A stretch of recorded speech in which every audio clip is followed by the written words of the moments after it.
Look up at the night sky, at the countless pinpricks of light, each one a galaxy containing billions of stars.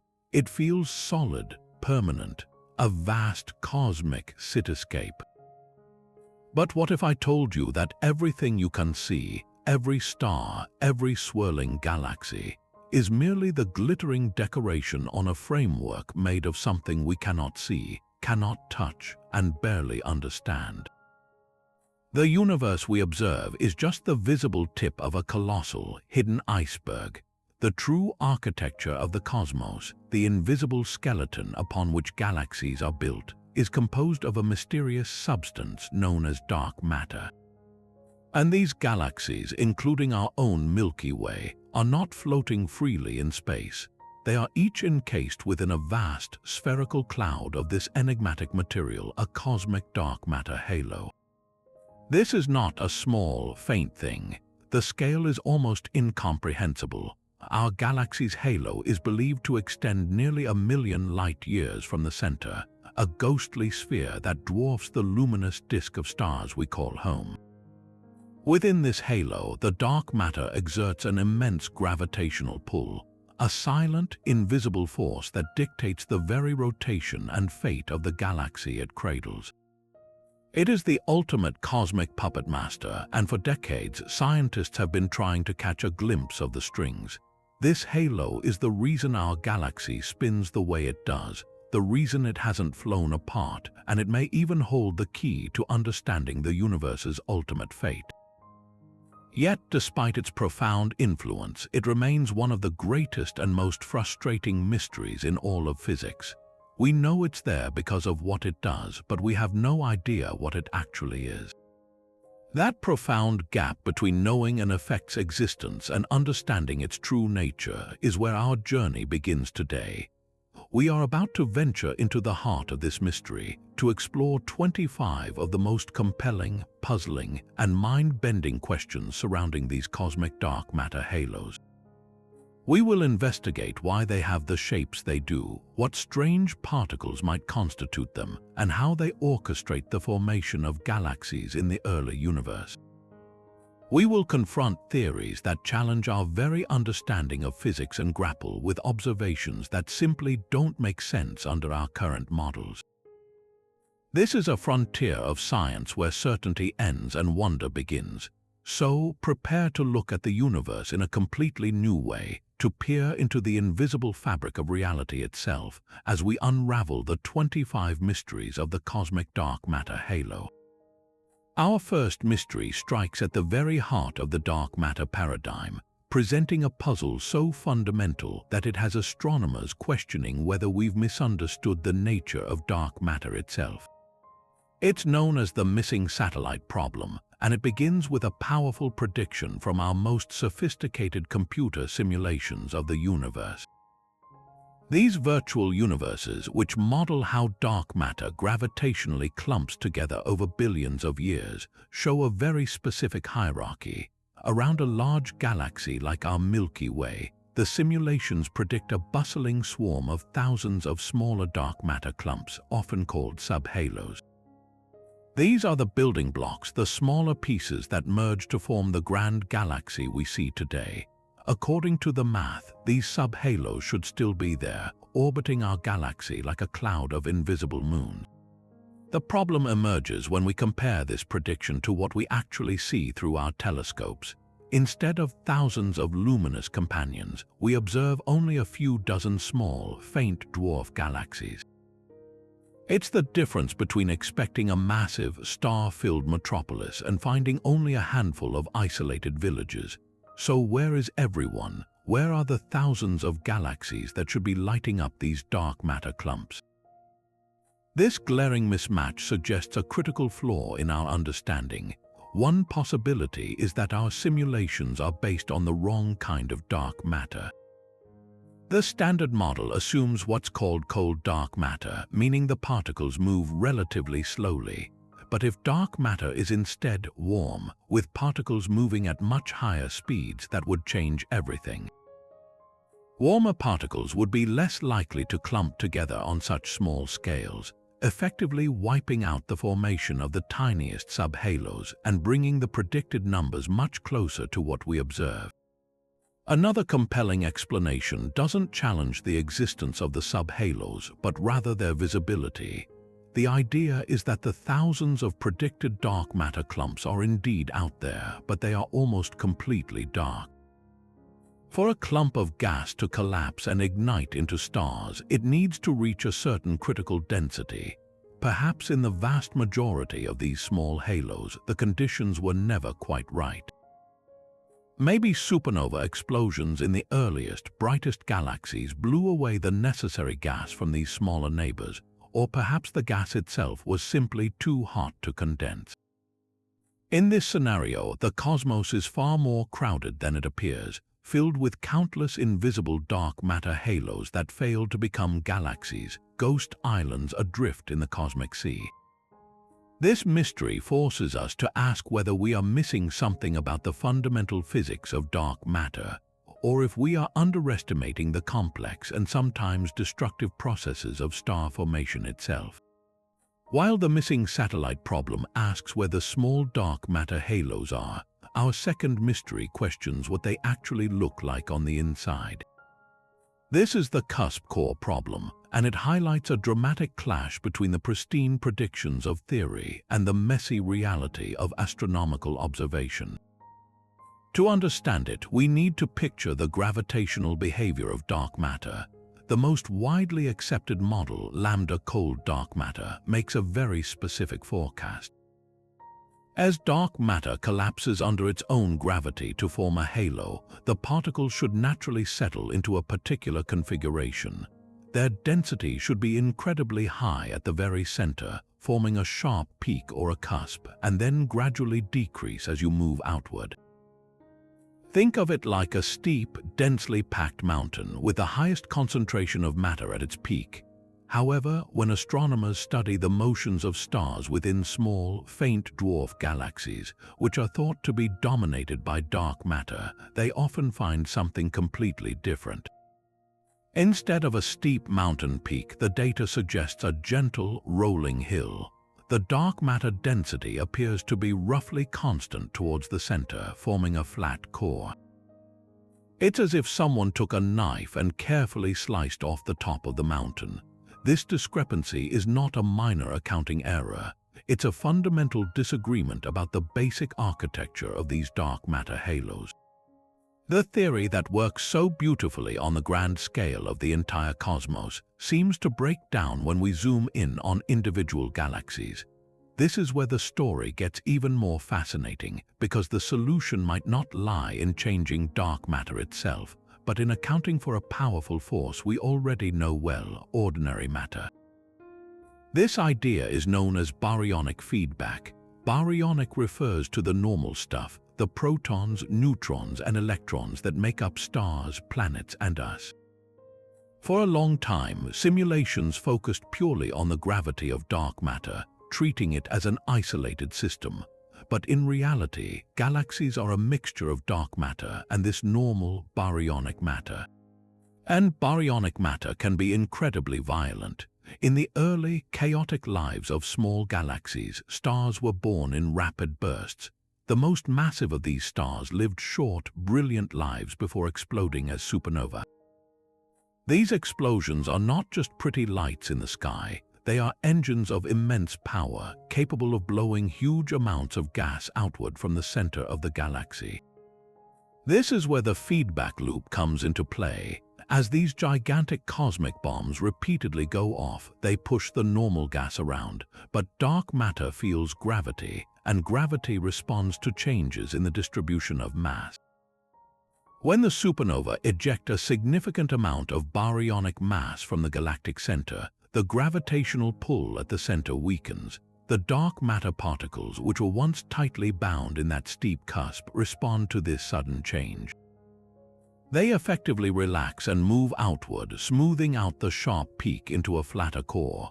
It's a bit like a tightly packed crowd surging towards a stage. If the main attraction suddenly disappears, the crowd naturally disperses and becomes less dense at the front. This process suggests that the dark matter halo and the luminous galaxy within it are in a constant dynamic dialogue, with the explosive deaths of stars literally sculpting the invisible foundation that holds them all together. The Cusp-Core problem, therefore, may not be a failure of dark matter theory, but rather a profound lesson in cosmic interconnectedness, showing us that to understand the dark, we must first understand the light. If the Cusp-Core problem is a disagreement about the internal shape of dark matter halos, then the next puzzle is a question of pure, raw strength. Welcome to the too big to fail problem, a mystery that takes the missing satellite issue and amplifies it to a startling degree.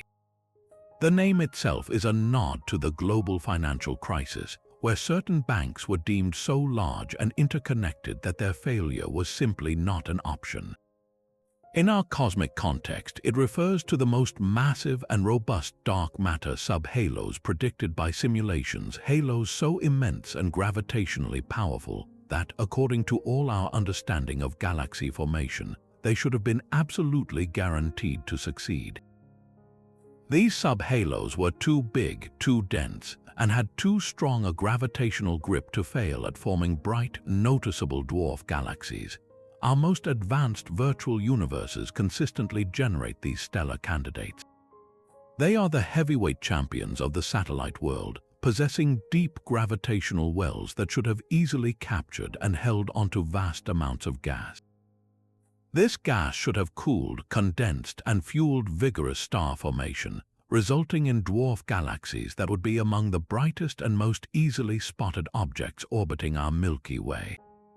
The simulations, in essence, hand us a list of properties for these expected galaxies. They should have high velocities, high masses, and shine with a significant luminosity. Yet, when we look out into the galactic neighborhood, this predicted elite team of bright satellites is nowhere to be found. The dwarf galaxies we do see around the Milky Way, like the Large and Small Magellanic Clouds or the Sagittarius Dwarf, are far less massive and luminous than what the simulations insist should be there. It's as if we were promised a fleet of brilliant cosmic cruise ships, but when we look into the harbor, we only find a collection of modest fishing boats. The most massive subhalos in the simulations appear to have failed spectacularly at their one job, forming luminous galaxies, and their failure forces us to question the very rules of the game. So what could have caused such a dramatic mismatch? One leading hypothesis returns to the nature of dark matter itself. Perhaps these subhalos are indeed present, but they are not as dense as the simulations predict. If dark matter particles have even a tiny ability to interact with each other through forces other than gravity, a property known as self-interacting dark matter, this could dramatically alter the inner structure of halos. These interactions could transfer heat into the centers of the halos, causing the dark matter to expand slightly and reducing its central density. A less dense core would mean a weaker gravitational pull, making it much harder to retain the gas needed for star formation. In this scenario, the subhalos are still massive, but they've been puffed up, rendering them incapable of hosting the bright galaxies we expect. Another fascinating possibility involves the brutal environment of the early universe. Imagine these massive, promising subhalos forming in the youthful Milky Way. But the infant Milky Way was a violent place, blazing with the intense ultraviolet radiation from its first massive stars. This radiation could have heated the gas throughout the entire galactic volume to incredibly high temperatures, making it too energetic to be captured by even the strongest gravitational wells of the subhalos. Furthermore, as the main galaxy began to rotate, it could have generated powerful shock waves and tidal forces that systematically stripped away the gas reserves from these smaller neighbors before they had a chance to turn it into stars. They were, in effect, starved into darkness by their overwhelming parent galaxy. The too big to fail problem ultimately presents us with a critical choice. Are the properties of dark matter not what we think they are, or is the process of galaxy formation far more complex and hostile than our models account for? It's a stark reminder that in the cosmos, even the biggest and strongest are not immune to failure.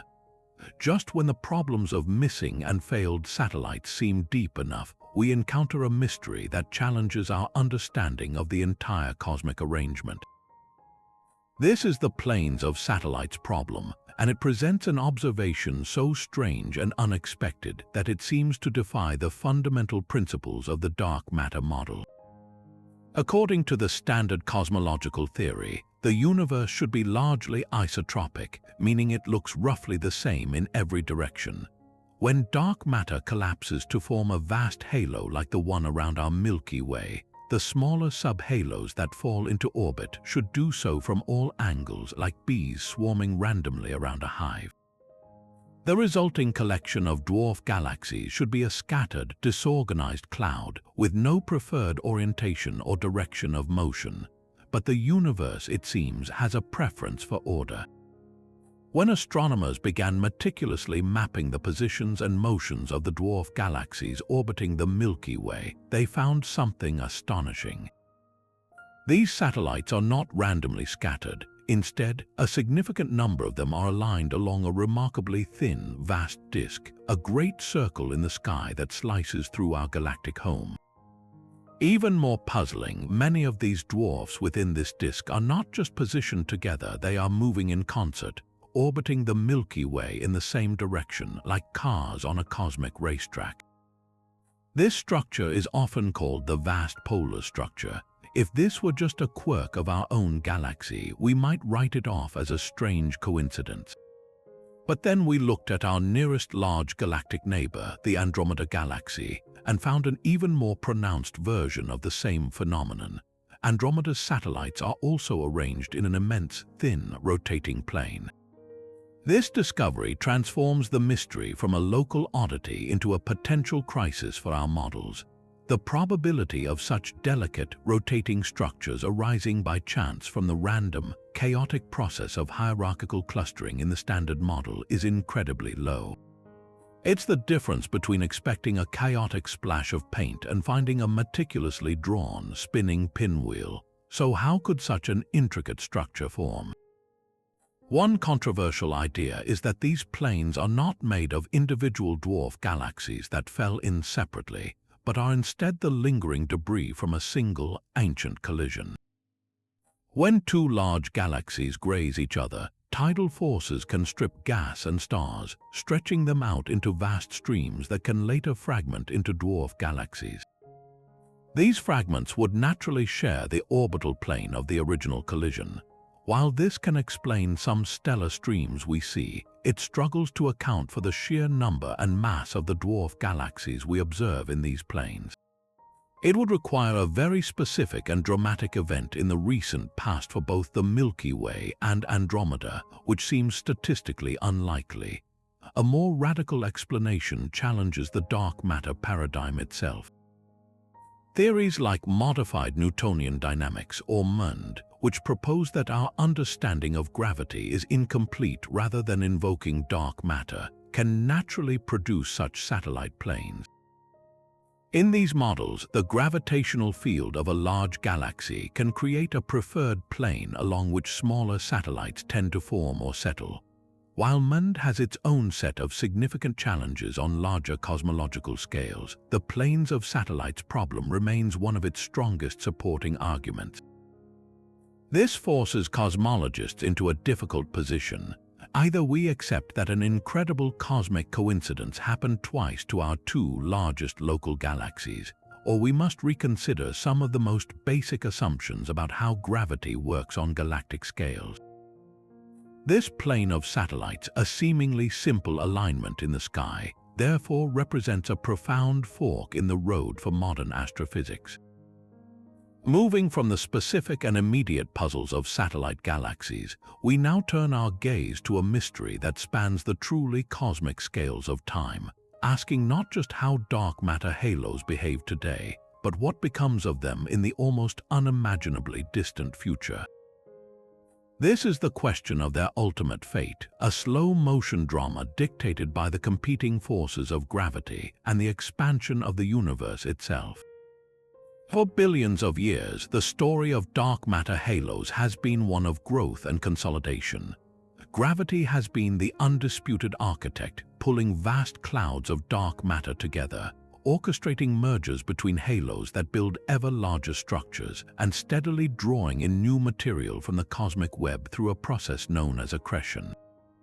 Our own Milky Way's halo is a testament to this. It is a cannibal, a product of countless smaller halos it has consumed over its long life, and evidence suggests it is currently in the process of digesting several others right now. But this era of growth may not last forever. The universe is expanding, and the rate of that expansion is accelerating due to the influence of dark energy, a mysterious force that acts in opposition to gravity's pull. As time stretches on for trillions upon trillions of years, this acceleration will fundamentally change the cosmic landscape. The space between galaxy clusters will stretch at an ever-increasing pace, effectively isolating individual halos from one another. The cosmic web, the great filamentary structure along which dark matter flows, will begin to fray and tear. The fresh supply of dark matter from the wider universe will slow to a trickle and then cease entirely as distant sources of material are propelled away from us faster than the speed of light, vanishing beyond our cosmic horizon. The halos will become islands in an ever-darkening and emptying ocean, their growth through accretion coming to an end. This leads to one possible and profoundly lonely destiny, a universe of isolated, dormant dark matter halos. Having consumed all the material within their gravitational reach and cut off from new mergers, these halos would simply exist, their internal structure slowly evolving through a process called violent relaxation, where particles exchange energy over eons until they reach a state of equilibrium. They would become static monuments, their gravitational influence still binding the aging stars of their host galaxies, but with no further grand events to reshape them. In this future, the halos are eternal sentinels, the last remaining large-scale structures in a cold, dark, and increasingly empty cosmos. However, this serene picture of eternal stability rests on a critical assumption: that dark matter is perfectly stable and non-interacting. What if it isn't? This opens the door to a far more dramatic and final fate. Some theoretical models propose that dark matter particles could decay, much like an unstable radioactive element, transforming over immense timescales into lighter, more familiar particles. If this decay occurs even at an incredibly slow rate, it would mean that the very substance of the halo is not permanent. Over trillions of years, the halo would gradually evaporate, its mass converting into a faint background radiation, slowly dissolving the gravitational glue that holds galaxies together.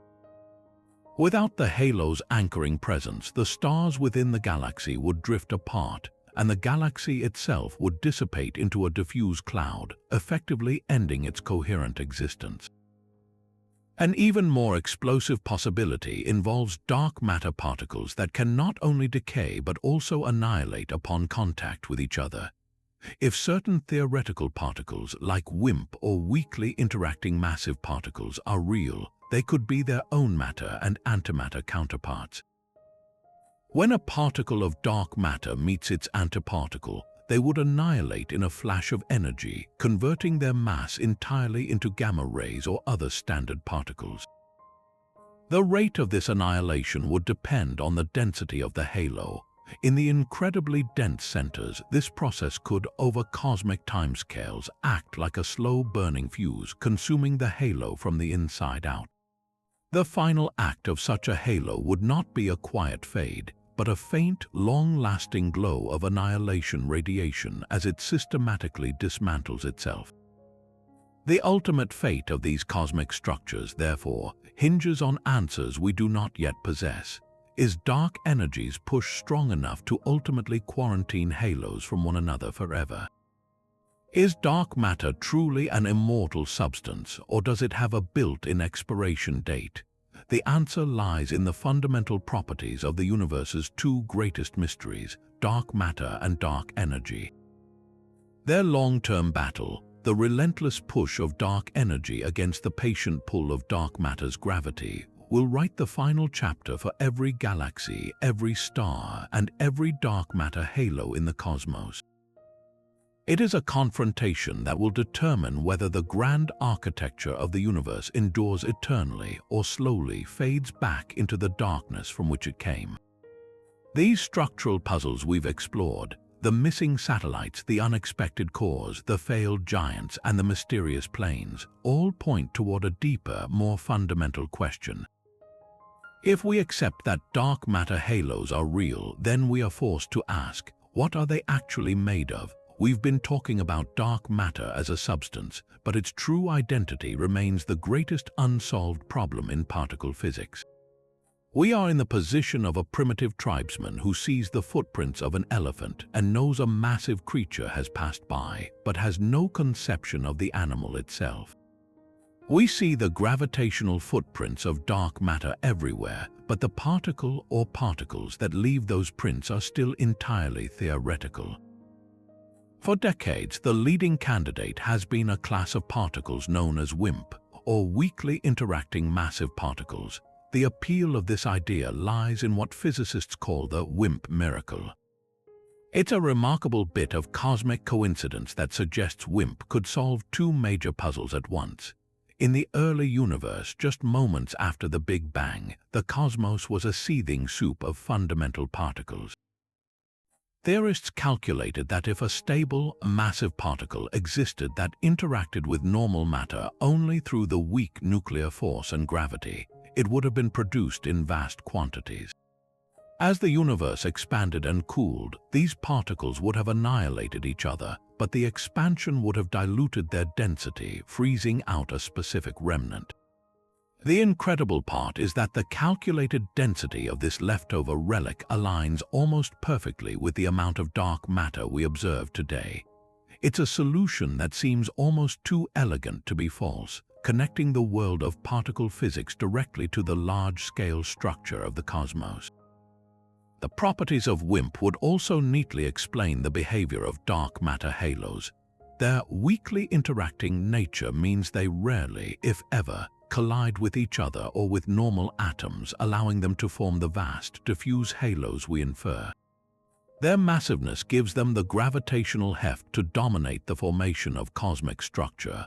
For years, the hunt for WIMP has been a primary focus of physics, employing three main strategies.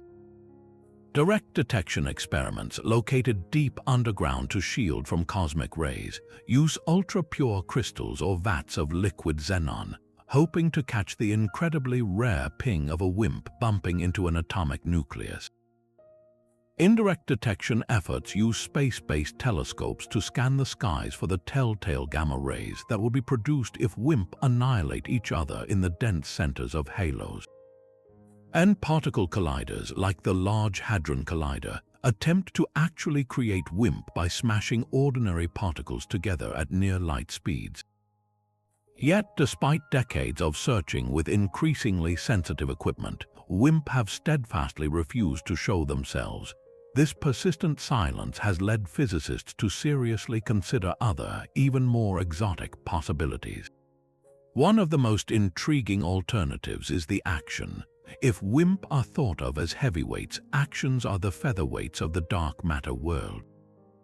They are predicted to be billions or even trillions of times lighter than an electron, but they would make up for their lack of individual mass by existing in unimaginable numbers, like a fine, pervasive mist filling every corner of the universe.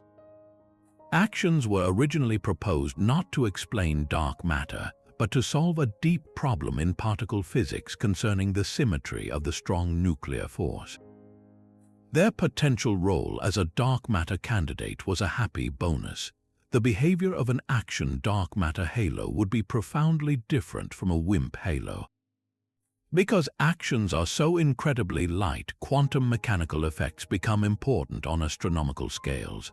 An axion halo might not be a collection of discrete particles, but could behave more like a coherent, swirling fluid or an immense wave oscillating throughout the galaxy.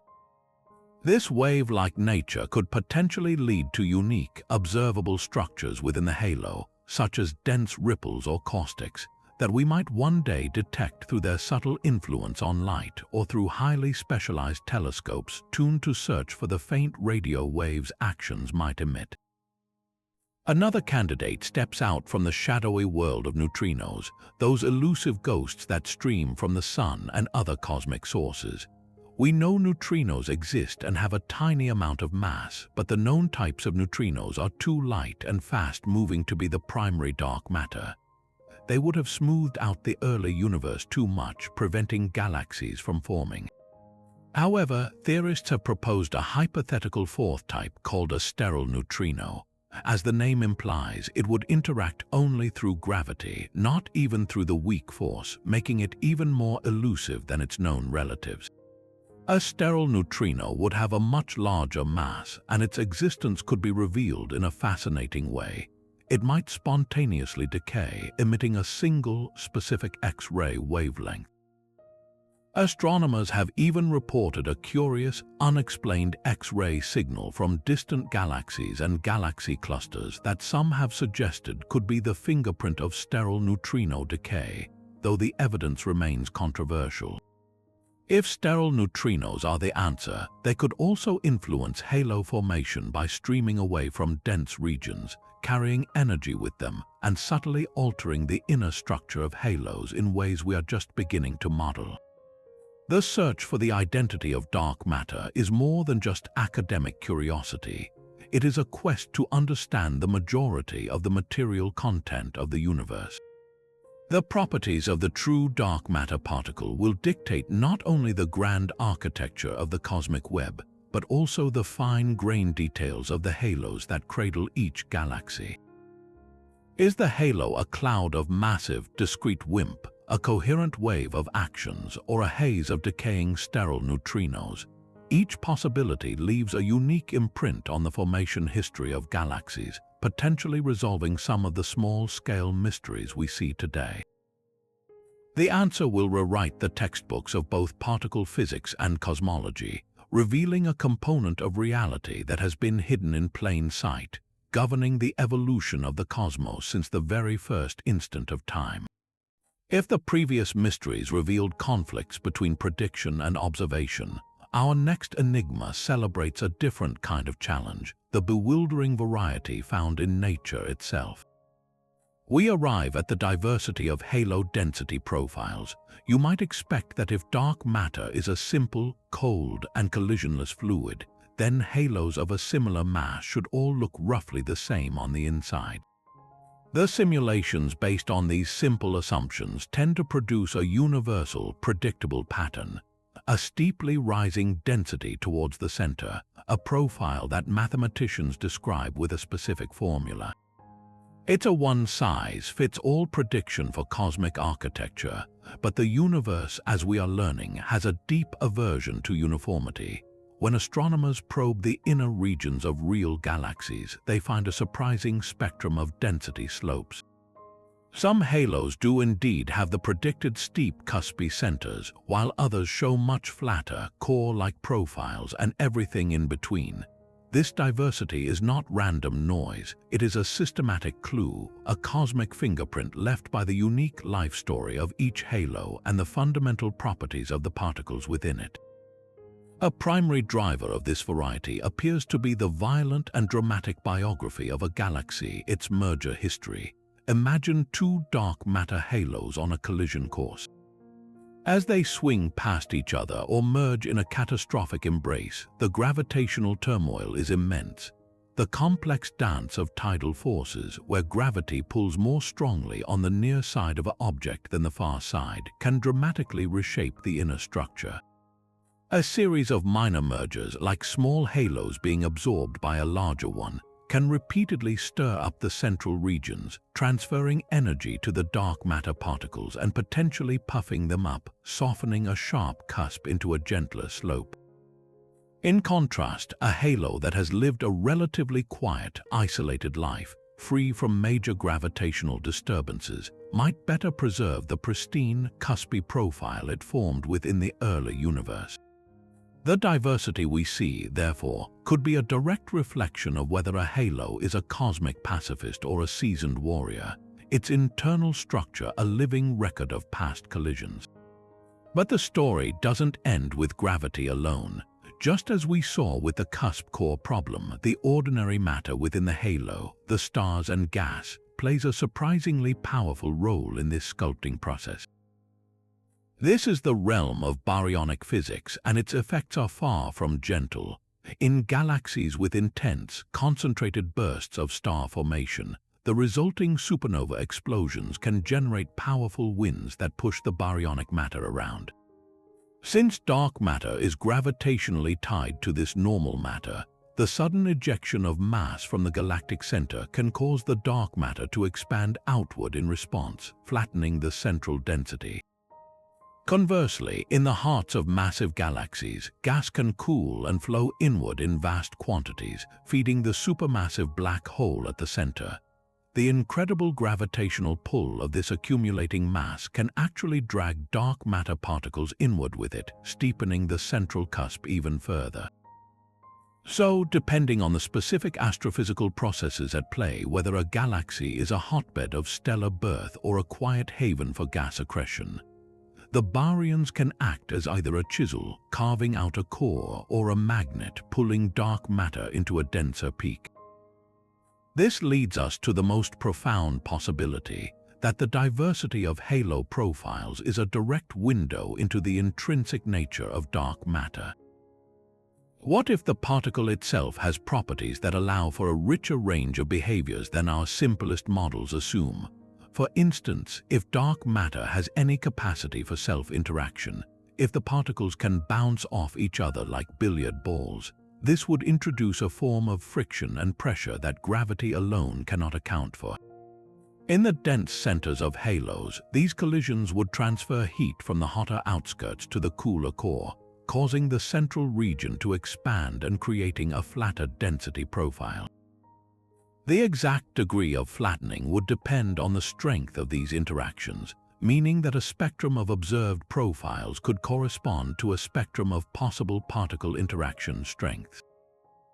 Alternatively, if dark matter is ultralight, existing as a wave-like fluid as in the action scenario, the inner profile might be shaped by quantum mechanical effects. Such a halo could develop a stable, solitonic core, a standing wave of dark matter, at its very center, whose size and density would be fundamentally different from anything predicted by standard particle like dark matter.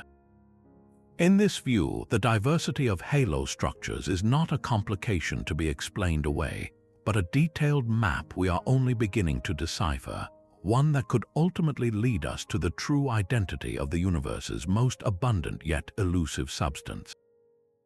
This intricate dance between the invisible and the visible brings us to a mystery that is less about a problem and more about a profound partnership. It's the role of dark matter halos as the ultimate galactic architects, the silent partners in the brilliant, chaotic process of galaxy formation. For a galaxy to be born, you need two key ingredients: an immense amount of raw material, primarily hydrogen gas, and a way to gather that material into a dense enough cloud for gravity to trigger the collapse that ignites stars. In the early universe, gas was spread nearly uniformly across the cosmos. Without a concentrating force, it might have remained a thin, sterile haze.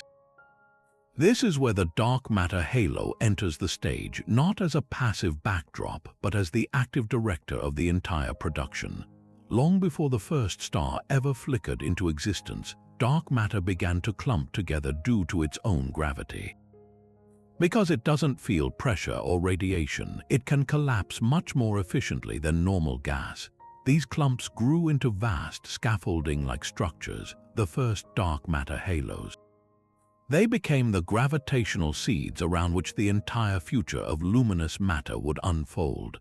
A primordial cloud of hydrogen gas drifting through space would feel the gentle but persistent tug of a halo's gravity. Slowly, inexorably, the gas would be drawn inward, funneled along the invisible contours of the halo's potential well. As the gas flows in, it picks up speed and begins to collide with other incoming streams, creating shock waves that heat it to incredible temperatures. This initial infall is the crucial first step, the moment the halo begins to gather the fuel for its future brilliance. But gravity alone does not make a galaxy. If the gas simply fell straight to the center and stayed hot, it would never form stars. It needs to cool down and shed its immense energy.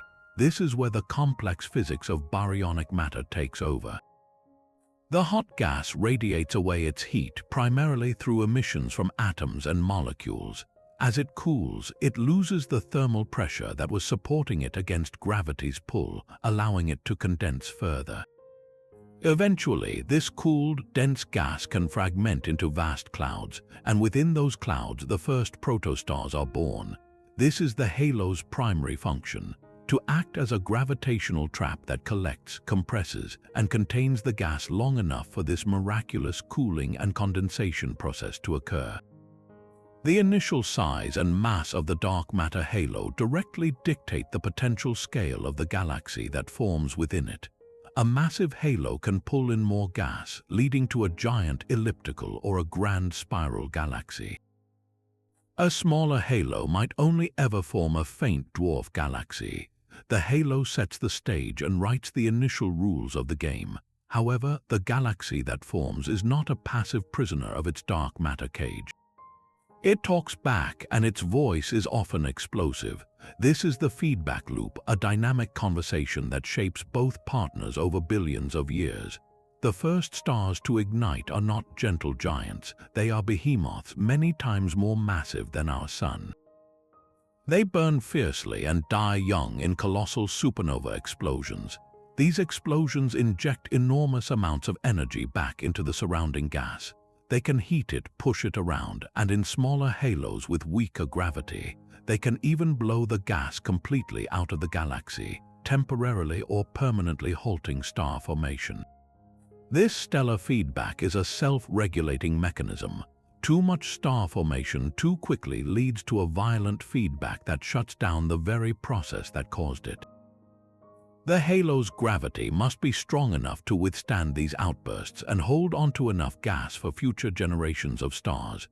This feedback conversation becomes even more intense when we consider the supermassive black holes that lurk at the centers of most large galaxies. As gas cools and flows toward the center, it can feed these monsters, but a feeding black hole is a messy eater. The immense gravitational and frictional forces involved can power spectacular jets and outflows, blasting energy and material across the entire galaxy. This active galactic nucleus feedback is orders of magnitude more powerful than stellar feedback. It can heat the surrounding gas so effectively that it prevents further cooling, effectively putting a lid on star formation in the central regions. This process is thought to be crucial for explaining why the most massive galaxies in the universe are often red and dead, filled with old stars but no longer forming new ones. Their own central black holes, activated by the very gas inflows the halo provided, became so powerful that they starved the entire galaxy of future fuel. This grand feedback loop creates a co-evolutionary relationship. The dark matter halo's gravity dictates the initial conditions and the potential for growth. The baryonic galaxy, through its stars and black hole, then responds with feedback that redistributes energy and mass. This feedback can, as we've seen, actually sculpt the inner structure of the dark matter halo itself, potentially transforming cusps into cores. The final galaxy we see today, its size, its shape, its stellar population, is the product of this billions of years-long dialogue between the dark and the light. It's a reminder that to understand the luminous universe we admire through our telescopes, we must also listen to the silent, gravitational voice of its invisible foundation. But if dark matter halos are such effective galactic nurseries, what happens when the nursery is stocked with all the necessary supplies, but the babies just never arrive?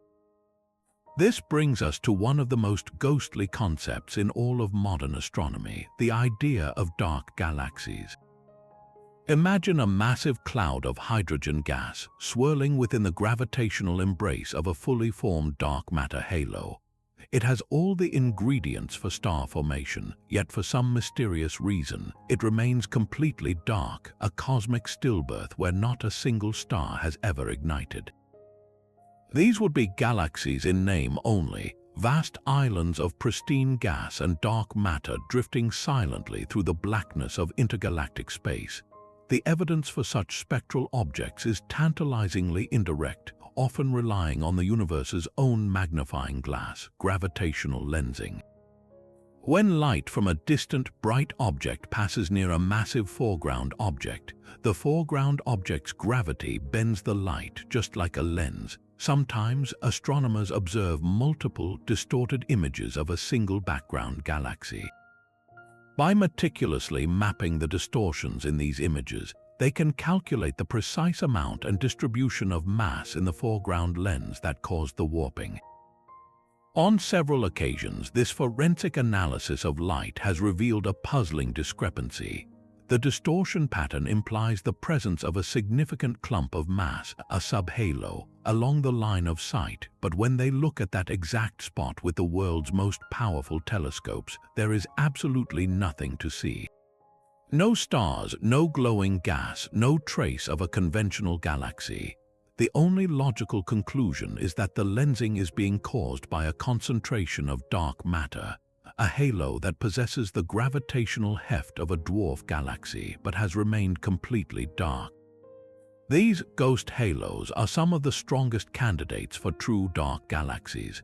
Further intriguing hints come from surveys of neutral hydrogen gas, the primary fuel for star formation. Using giant radio telescopes, astronomers can map the distribution of this gas across the sky. In several cases, they have detected substantial clouds of hydrogen that are rotating as if they are held together by the gravity of a dark matter halo. But again, these clouds are completely devoid of stars.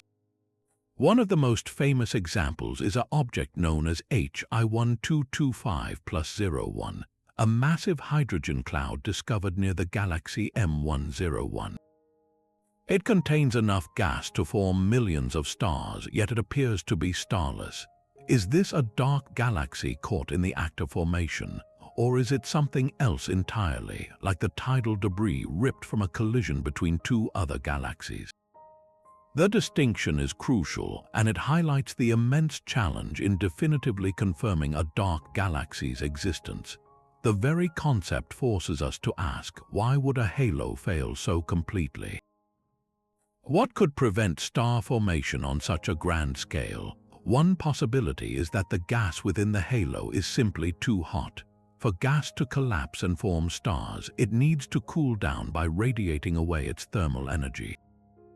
If the gas is heated by an external source, like the intense ultraviolet background radiation that filled the universe after the first stars ignited, it might never reach the critical cool density required for collapse.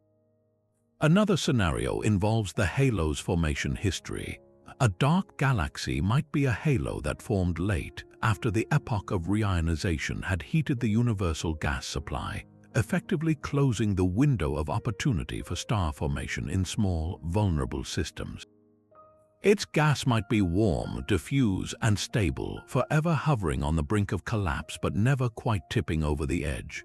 Alternatively, the gas might be too stirred up by turbulence, preventing the quiet, calm conditions necessary for gravitational instability to set in.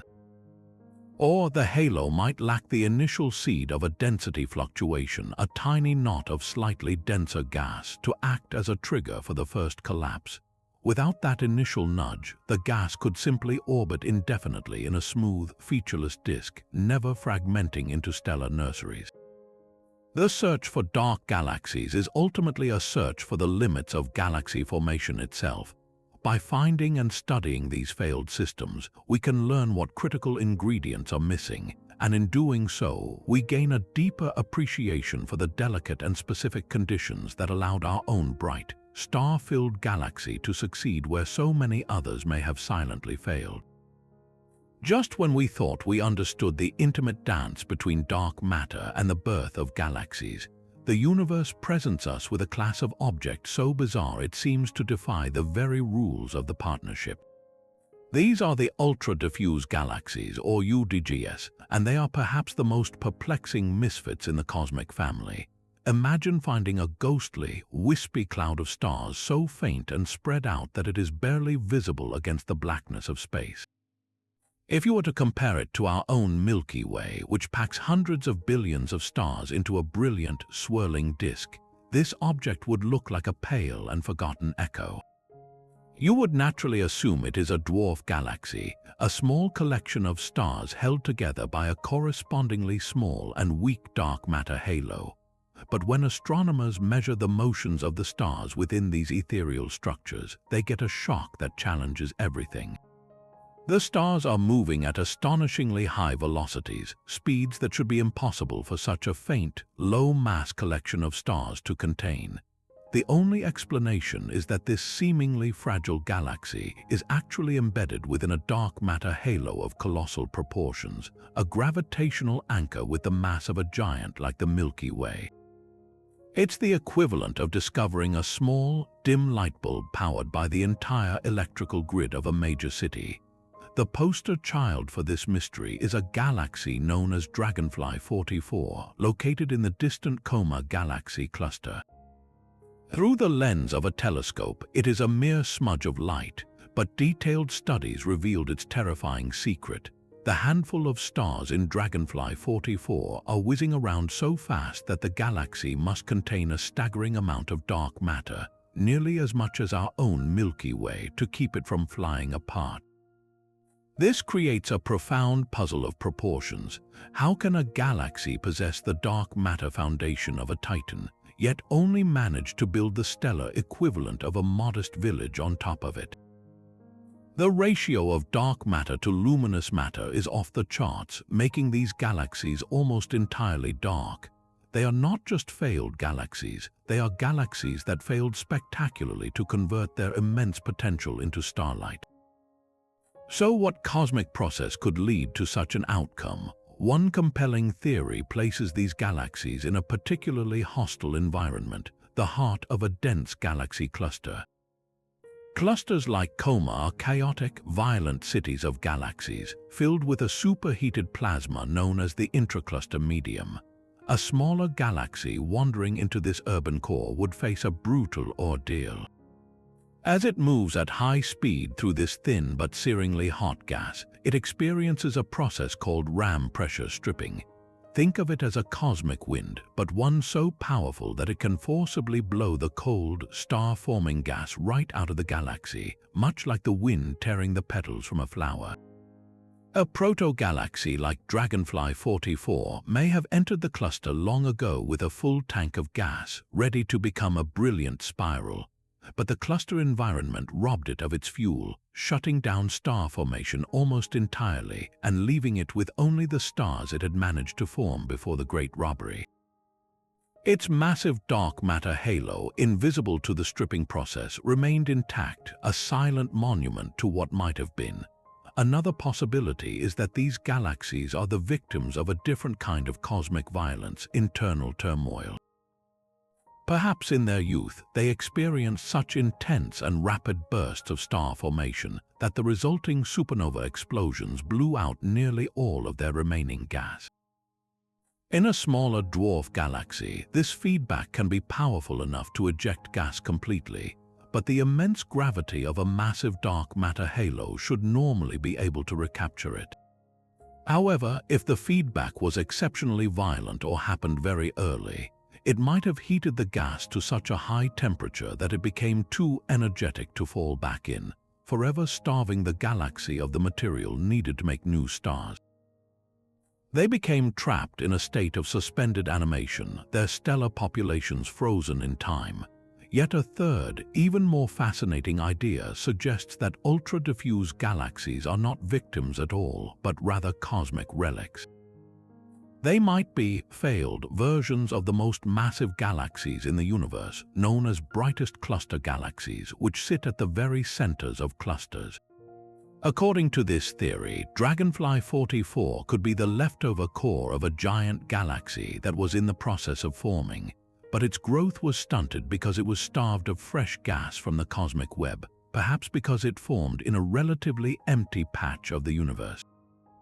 It never acquired the gaseous envelope needed to blossom into a true giant. These enigmatic objects force us to reconsider the very definition of a galaxy and the complex factors that dictate its evolution. They demonstrate that possessing a massive dark matter halo is a necessary condition for building a large galaxy, but it is not a guarantee. The final outcome depends on a delicate and often unforgiving interplay between gravity, environment, and the explosive feedback from stars themselves. In the ghostly light of Dragonfly 44, we see our alternate cosmic destiny, a path not taken by our own Milky Way, and a stark reminder that in the universe potential does not always equal reality. This tendency for alignment takes us far beyond the local puzzles of individual galaxies and into the grand theater of the cosmos itself, connecting the fate of single halos to the very blueprint of the universe. To truly grasp this, we need to visualize the cosmic web, the largest known structure in existence. It's not a random scattering of galaxies, but an intricate, cell-like network composed of immense filaments or highways of dark matter, connecting at dense nodes where huge galaxy clusters reside, while leaving vast, empty voids in between.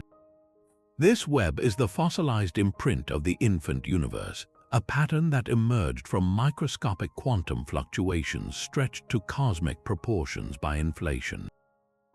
The dark matter halos that host galaxies did not form in isolation.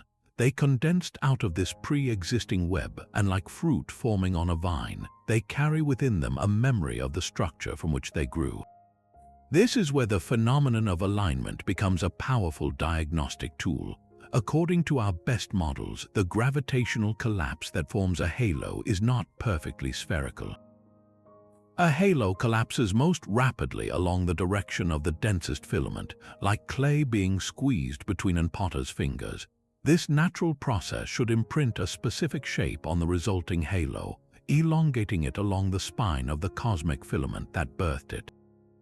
Furthermore, as gas flows into the halo from the surrounding web, it doesn't arrive from all directions equally. It funnels in along these cosmic highways, and this flowing, swirling motion can transfer angular momentum to the dark matter, setting the entire halo into a spin whose axis is predicted to be perpendicular to the filament. In essence, the cosmic web is not just a passive backdrop, it is the dynamic conveyor belt that delivers both the mass and the spin to the growing halos. The incredible part is that we can now test these predictions with real observations. By using massive galaxy surveys to map the three-dimensional positions of millions of galaxies, astronomers can reconstruct the skeleton of the cosmic web. They can then measure the shapes and orientations of the dark matter halos associated with those galaxies. This is done indirectly, often by studying the subtle distortions in the shapes of background galaxies caused by gravitational lensing, which reveals the projected mass distribution and therefore the shape of the foreground halo. When these painstaking measurements are made, a clear signal emerges. The halos are indeed aligned with the large-scale structure. Their major axes tend to point along the filaments they inhabit, and statistical studies show that their spins often have a preferred orientation relative to the web, just as the theories forecast. This alignment is more than just a confirmation of our models. It is a direct probe into the initial conditions of the universe. The strength and nature of the alignment depend critically on the properties of dark matter. For instance, if dark matter is warm and faster moving, it would stream away from small-scale density fluctuations, potentially washing out these delicate alignments, especially for smaller halos. The fact that we observe these correlations so clearly is another piece of evidence supporting the cold dark matter paradigm. Moreover, the alignment provides a unique window into the mysterious nature of dark energy. The accelerated expansion of the universe driven by dark energy is gradually slowing down the growth of the cosmic web. By measuring how halo alignments have evolved over cosmic time, From the distant past to the present day, we can potentially measure the effect of dark energy on the very fabric of cosmic structure, observing how it has influenced the gravitational choreography that has been playing out for billions of years. Perhaps the most profound implication is that this alignment links the microscopic to the macroscopic. The initial quantum seeds that grew into the cosmic web were imprinted when the universe was a fraction of a second old. The fact that we can see their influence reflected in the orientation of galaxy halos today is a staggering connection across nearly 14 billion years of cosmic evolution. It means that by studying the subtle preferential directions of dark matter halos, we are effectively reading a story that began in the first moments of the Big Bang, a story written in the invisible grammar of gravity and dark matter. This large-scale coordination shows us that galaxies are not isolated islands, but deeply interconnected components of a single, coherent structure, their fates woven together by the invisible threads of the cosmic web from the very beginning of time. This alignment between dark matter halos and the cosmic web presents a beautiful picture of large-scale cosmic order, but when we push our observations to the absolute extremes of mass and density, the universe throws another curveball.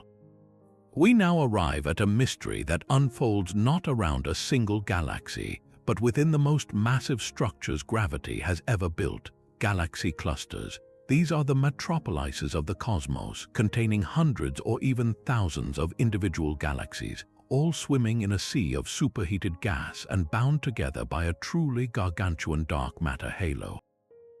Our most sophisticated simulations of the universe provide a clear forecast for these colossal halos. They should be incredibly dense at their centers. The gravitational pull of a cluster is so immense that it should have drawn dark matter into a steep, sharply peaked concentration, a deep and powerful gravitational well commensurate with its enormous size. However, recent observations of certain massive clusters have revealed a startling contradiction. When astronomers use the technique of gravitational lensing to map the distribution of mass within these clusters, they sometimes find that the dark matter is more spread out than expected. The central concentration is lower, the peak of the mountain is less sharp. It's as if you were told to expect a needle-like spire and instead found a broad, rounded hill, despite the hill being part of a mountain range of unbelievable scale. This puzzle of the unexpectedly low halo concentration challenges our understanding of how the most massive structures in the universe assemble themselves. One of the most compelling explanations points to the incredibly violent lives of these galaxy clusters. Unlike a solitary galaxy that might experience a quiet evolution, clusters are forged through the most energetic events since the Big Bang, major mergers between smaller clusters. When two such behemoths collide, it is not a simple blending of ingredients. The dark matter components, which rarely interact, are thought to pass through each other largely unaffected. However, the normal matter, the superheated gas that makes up the bulk of the visible mass in a cluster, is a different story. This gas is a plasma, a soup of charged particles, and as the clusters slam together, the gases from each collide and create immense friction, slowing down dramatically and piling up in the center. This creates a temporary separation between the dark matter, which races ahead, and the baryonic matter, which gets stuck in the middle. This separation has a profound gravitational consequence. The dark matter, which was initially concentrated where most of the mass was, finds itself in a region where a significant portion of the mass, the piled-up gas, has been temporarily left behind. This disrupts the delicate gravitational equilibrium. The dark matter particles respond by expanding outward, relaxing into a wider, less concentrated configuration. It's a bit like a dancer in a tightly spinning pair suddenly finding their partner has let go. Their momentum carries them outward to a wider orbit. If we observe a cluster shortly after such a violent merger, we might be catching it in this unsettled, puffed-up state before gravity has had billions of years to drag the dark matter back into a more concentrated core. The observed low concentration could therefore be a snapshot of cosmic chaos, a temporary phase in the dynamic and violent life of a cluster. Yet not all astronomers are convinced that mergers alone can fully account for the discrepancy. This has led to the consideration of more fundamental solutions, including the possibility that dark matter itself possesses properties beyond simple gravity. The self-interacting dark matter model, which we encountered with the too big to fail problem, becomes a compelling candidate here as well. If dark matter particles can indeed bounce off one another, even very weakly, the consequences in the intensely dense core of a galaxy cluster would be dramatic. These collisions would act like a form of pressure, transferring energy from the fast-moving particles at the outskirts to the slower ones in the center. This injection of energy would effectively heat the central region, causing it to expand and thereby lowering the core density. In this scenario, the low concentration isn't a temporary state caused by a merger. It is the natural equilibrium state for a cluster composed of this specific type of interacting particle. The degree of low concentration we see could then be a direct measurement of the strength of the dark matter interaction, a fundamental property we could measure from astrophysical observation alone. A third fascinating angle considers the role of the supermassive black holes that reside at the hearts of the cluster's central galaxies. These black holes are not passive occupants, they are engines of immense power. As they accrete matter, they can release staggering amounts of energy through jets and outflows, effectively heating the surrounding gas and preventing it from cooling and falling inward. Some theories suggest that this repetitive, explosive feedback could generate powerful sound waves or pressure waves that ripple through the cluster's core. These waves could, over billions of years, transfer energy directly to the dark matter, much like repeated vibrations can slowly shift sand dunes. This gradual, persistent pushing could gently fluff up the central dark matter distribution, preventing it from ever reaching the extreme density predicted by simulations that don't account for this subtle, long-term astrophysical effect. The mystery of the low-concentration clusters ultimately forces us to choose between a universe where the most massive structures are constantly being reshaped by epic collisions, a universe where dark matter has a rich inner life of its own, or a universe where the brilliant, energetic phenomena we can see are capable of sculpting the invisible foundation that surrounds them.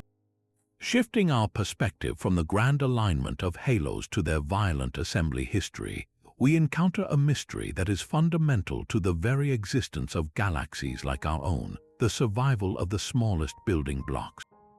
This is the enigma of halo substructure survival, a dramatic tale of cosmic ingestion and resilience that lies at the heart of how our universe built its large-scale architecture. The prevailing model of cosmology, known as hierarchical structure formation, paints a vivid picture of growth. It tells us that galaxies were not born in their current majestic forms.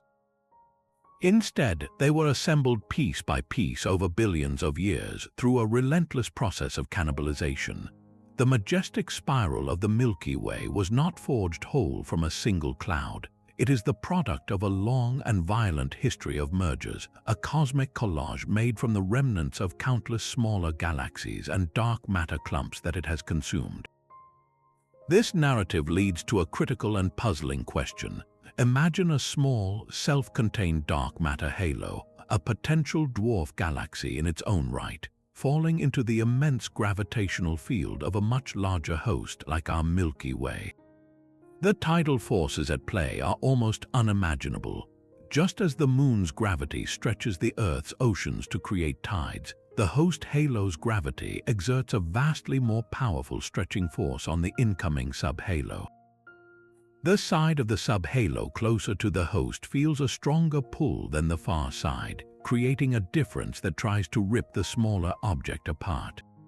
According to simple calculations, this tidal force should be strong enough to completely shred and dissolve these smaller halos, dispersing their dark matter particles into the diffuse background of the main halo.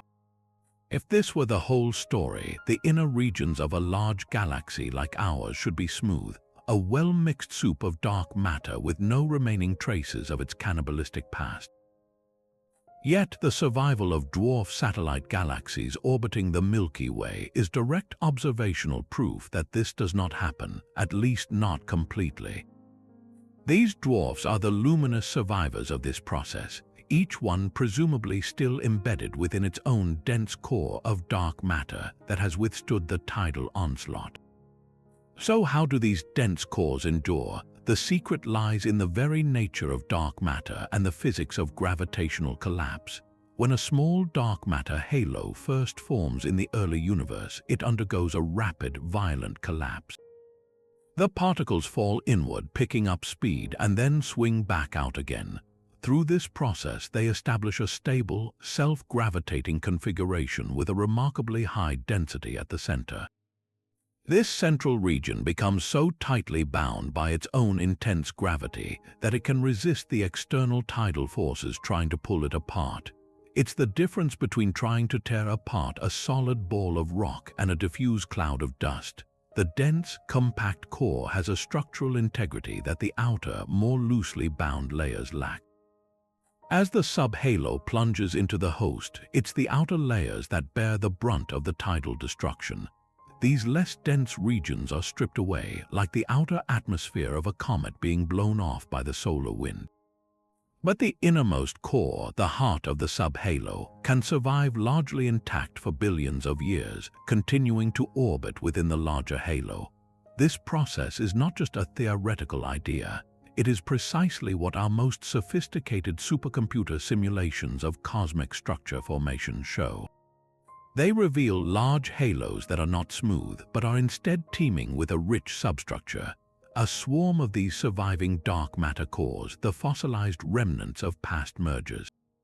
This predicted substructure is in fact the foundation of the missing satellite problem we discussed earlier.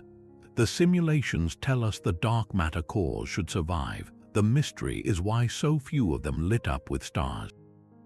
The survival of this substructure has profound implications beyond just explaining satellite galaxies. It dramatically impacts the very nature of the dark matter halo we live in. The standard picture of a smooth, spherical halo is a gross oversimplification. In reality, the halo of the Milky Way is likely a lumpy, irregular, and dynamic environment filled with the debris of its past meals. This has a direct consequence for experiments on Earth that are trying to directly detect dark matter particles. These experiments, housed deep underground, are waiting for the rare collision between a dark matter particle and an atomic nucleus in their detectors. Their predictions for the rate of these collisions depend critically on the local density and velocity distribution of dark matter particles in our part of the halo. If the halo were perfectly smooth, the flow of particles would be steady and predictable. But if our solar system is moving through a region that still contains streams and clumps of dark matter from ancient mergers, the density and velocity could be significantly higher or lower than the smooth average. It's the difference between sailing on a calm ocean and sailing through a region dotted with dense, fast-moving currents. The presence of this substructure means that the signal a direct detection experiment might see could be much more complex and time-dependent than previously thought. We might even see an annual modulation in the signal, not just from the Earth's motion around the Sun, but as we pass through a particular dark matter stream. This turns the survival of halo substructure from an abstract cosmological puzzle into a factor that could directly influence one of the most important experimental quests in modern physics.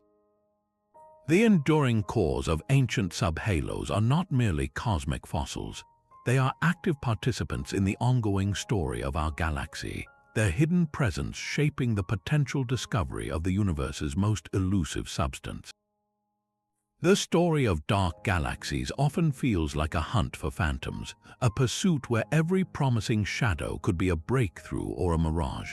One of the most compelling and ultimately humbling chapters in this search is the curious case of the Phantom of Meerut. It began with a tantalizing observation near a familiar star. Mirach, a bright red giant in the constellation Andromeda, has long served as a celestial guidepost for astronomers. But in the 2000s, a team using a sophisticated instrument detected something extraordinary in its vicinity. A vast, rotating cloud of hydrogen gas that exhibited all the signs of being a dark galaxy. The cloud, designated HI1225+01, was massive, containing enough gas to form millions of stars, and its rotational velocity suggested it was held together by the gravity of a significant dark matter halo. Yet, when they pointed optical telescopes at the spot, they saw nothing, no stars, no stellar light of any kind. It appeared to be the Holy Grail, a pristine, starless dark galaxy, a ghostly island of gas and dark matter right in our cosmic backyard. The excitement, however, was short-lived. Further investigation revealed a sobering truth. The signal was not coming from a dark galaxy at all. Instead, it was an instrumental artifact, a ghost created by the telescope itself. The powerful radio telescope used for the observation had picked up radio frequency interference, a form of electronic noise that mimicked the signature of a rotating hydrogen cloud. The Phantom of Mirach was in fact a phantom of the machine. This episode serves as a powerful cautionary tale, highlighting the immense difficulty of probing the invisible.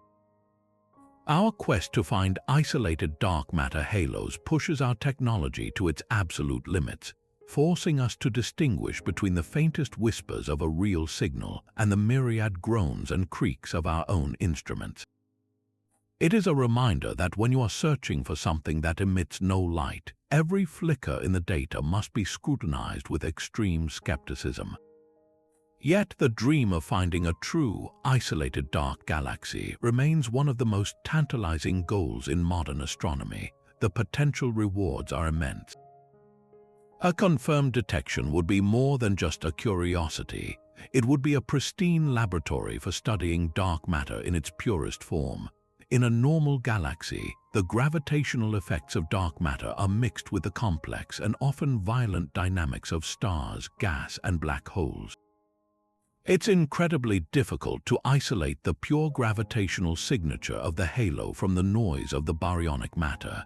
But in a dark galaxy where there are no stars to complicate the picture, the dark matter's influence would be the only game in town. By mapping the rotation of the lone gas cloud with exquisite precision, we could measure the distribution of the dark matter halo with unprecedented accuracy, free from confounding factors. We could finally see the gravitational footprint of dark matter in perfect detail, potentially revealing subtleties in its density profile that would be impossible to discern elsewhere. The hunt for these spectral objects has therefore evolved, focusing on multiple, independent lines of evidence to avoid another Mirach-like disappointment. One of the most promising techniques remains gravitational lensing. If a truly dark, massive halo floats between us and a distant, bright galaxy, it will warp the light from the background source, creating a distinctive, telltale distortion. The key is that this distortion would occur without any visible lensing galaxy at the foreground location. Several such empty field lenses have been proposed where the lensing mass is significant but completely invisible, strongly suggesting a dark matter halo. Another strategy involves deep, multi-wavelength surveys. Astronomers scan the same patch of sky with radio telescopes to find rotating hydrogen clouds, and then use the most sensitive optical and infrared telescopes available, like the James Webb Space Telescope, to search for any associated starlight, even from a handful of ancient, faint stars. The goal is to find a cloud that is completely dark, or one with a stellar population so minuscule that it defies all known scaling relations between dark matter mass and stellar mass. The challenges are astronomical, not just technical. The universe may simply be very efficient at forming at least some stars in any halo above a certain mass threshold. Alternatively, the very gas that we use to detect these potential dark galaxies might be their downfall. the process of cooling and condensing gas to the point where we can detect it via its 21-centimeter radio emission might be intrinsically linked to the conditions that eventually lead to star formation, even if that star formation is incredibly inefficient. We might be searching for a theoretical ideal that does not exist in nature, a halo with just the right amount of gas to be detectable, but not enough to ever spark a single star. Despite these hurdles, the hunt continues, driven by the profound implications of a discovery. Finding a dark galaxy would not only confirm a key prediction of the dark matter model, but could also solve the missing satellite problem, revealing that the cosmos is indeed teeming with dark halos that simply never learn to shine. The Phantom of Mirach was an illusion, but the phantoms it represents are still out there, hidden in the darkness, waiting for our instruments and our ingenuity to become sharp enough to reveal them without deception.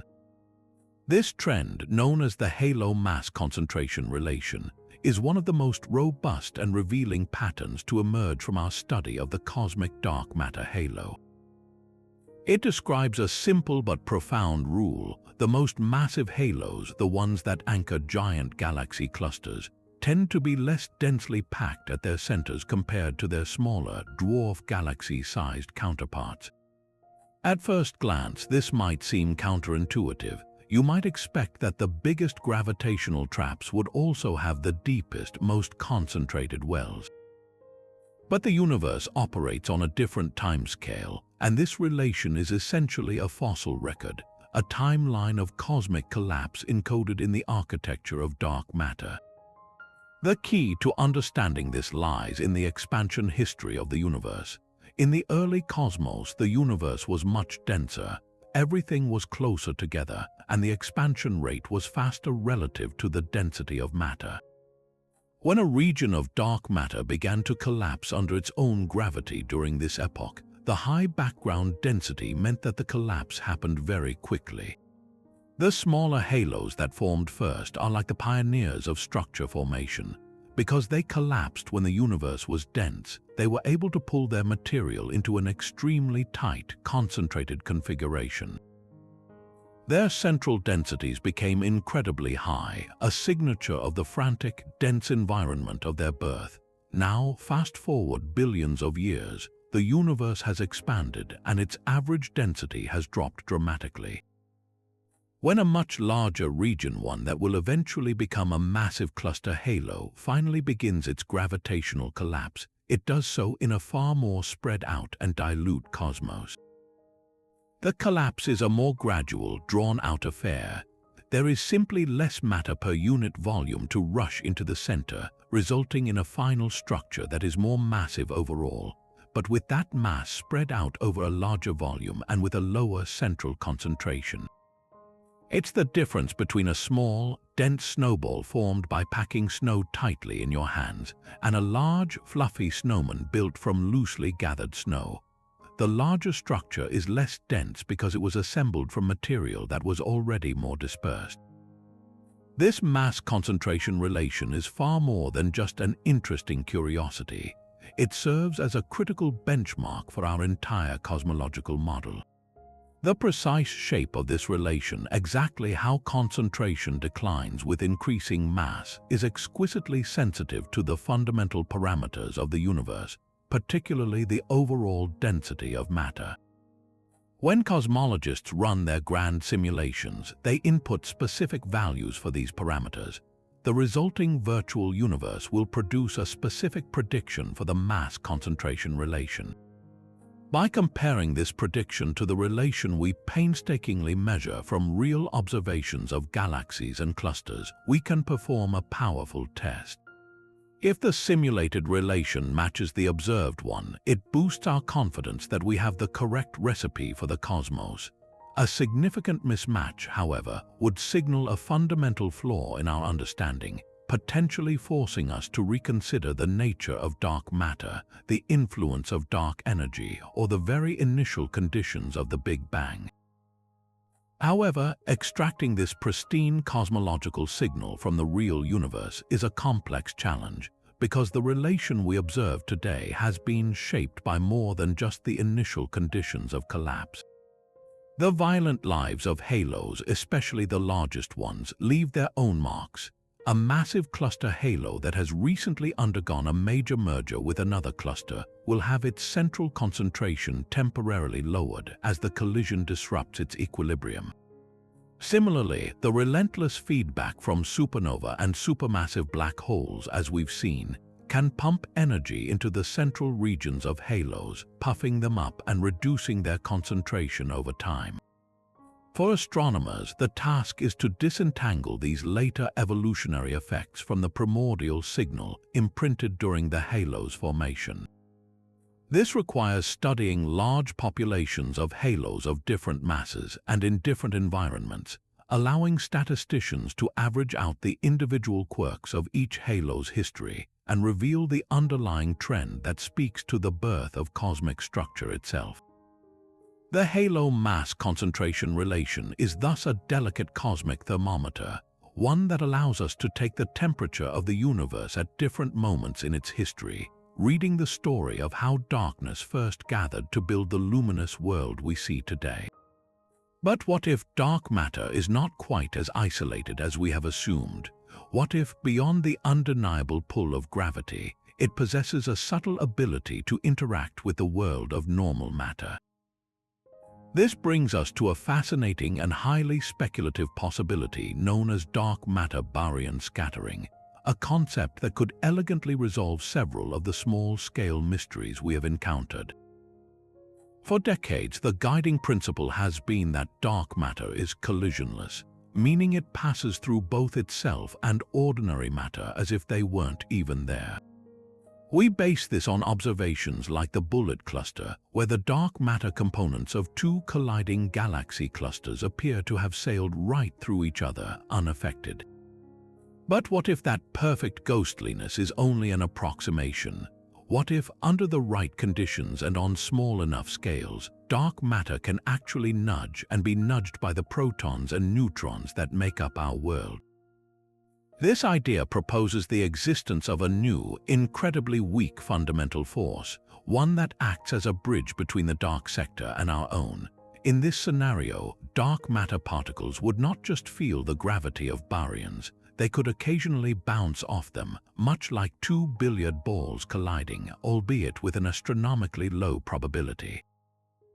This scattering would be a gentle process, far too feeble to have been detected in the violent merger of galaxy clusters, but over the billions of years timescale of a galaxy's life, its effects could accumulate into something profound. The key is that this interaction would be most effective where the density of both dark matter and baryons is highest, in the crowded central regions of galaxies. Imagine the dense, hot gas at the heart of a young dwarf galaxy.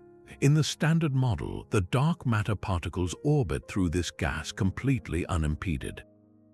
But if dark matter baryon scattering is real, every time a dark matter particle zips through a cloud of gas, there is a tiny chance it will collide with a proton, transferring a minuscule amount of energy. The cumulative effect of countless such interactions over eons would be a gradual transfer of heat. The fast-moving dark matter particles would share their kinetic energy with the slower-moving baryonic gas. This acts as a form of friction, a gentle drag that systematically saps energy from the dark matter. As the dark matter particles lose energy, their orbits decay. They can no longer maintain their high-speed trajectories that keep them in a tight, cuspy configuration. They begin to slowly drift outward, settling into a wider, more diffuse and, crucially, a flatter core. This single mechanism offers a beautifully unified solution to several puzzles. It could naturally explain the Cusp-Core problem by providing a physical process to transform steep central peaks into gentle hills. It could also address the too big to fail problem. Recall that the most massive subhalos failed to form bright galaxies, which might be because their predicted densities were too high. If dark matter baryon scattering puffed up these dense cores, it would have weakened their gravitational grip, making it easier for supernova feedback to blow out the gas and prevent robust star formation, bringing the theory into line with the observed faintness of the satellites. The scattering would be a form of internal feedback, operating in tandem with the explosive feedback from stars to continuously reshape the dark matter distribution from the inside out. Of course, such an elegant idea comes with significant challenges. The primary one is that this new force must be exquisitely tuned. It has to be strong enough to have a noticeable effect on the scale of dwarf galaxies, yet weak enough to remain completely undetected in larger systems like galaxy clusters and to have evaded all terrestrial particle physics experiments to date. Furthermore, this model makes specific, testable predictions. It suggests that the transformation from a cusp to a core should be more pronounced in galaxies with a higher central density of baryons, as there would be more targets for the dark matter to scatter off. Astronomers are now actively searching for this correlation, comparing the inner dark matter profiles of galaxies with different star formation histories and gas contents. The hunt is on for a smoking gun, a galaxy whose dark matter core shape can only be explained by this gentle, persistent friction between the seen and the unseen. While still a hypothetical frontier, the concept of dark matter baryon scattering pushes us to consider a more interconnected cosmos, where the two dominant forms of matter are not just passive neighbors, but are engaged in a slow, billion-year dance that ultimately sculpts the galaxies we see today. This consistent spin across such a vast range of cosmic sizes presents a fascinating puzzle. Why should a tiny dwarf galaxy halo, a mere speck in the cosmos, share such a fundamental dynamical property with a behemoth cluster halo that could contain thousands of galaxies? This uniformity suggests that the process of spin acquisition is not sensitive to the final mass of the object. Instead, it points to a universal mechanism that operates in the same way during the initial conditions of structure formation, imprinting this characteristic spin on every collapsing cloud of dark matter, regardless of its eventual destiny. The leading theory for how halos acquire this spin is a beautifully elegant process known as tidal torquing. To understand this, we need to travel back in time to when a proto-halo was just a nascent overdensity, a slight bump in the density of the early universe. This bump was not an isolated sphere, it was an irregular blob embedded within the cosmic web, connected to filaments and surrounded by neighboring overdensities. As the universe expanded, each of these bumps exerted a tiny gravitational pull on the others. The key is that this pull was not uniform. The side of the proto-halo closer to a massive neighbor felt a stronger gravitational tug than the far side. This difference in force, this tidal gravitational field, creates a torque. It's analogous to trying to spin a square box by pushing on one side harder than the other. It starts to rotate. In the cosmic context, the entire proto-halo begins to spin as it collapses, its initial small irregularity being amplified by the gravitational influence of the entire surrounding cosmic landscape. The magnitude of the spin depends on the strength and alignment of these tidal fields, and the fact that it results in such a consistent value across masses is a remarkable testament to the statistical uniformity of the initial conditions left over from the Big Bang. The spin of the dark matter halo is far from a trivial detail. It sets the stage for the entire life cycle of the galaxy that forms within it. As gas falls into the growing halo, it doesn't simply plummet straight to the center. It carries with it the angular momentum inherited from the halo's own spin.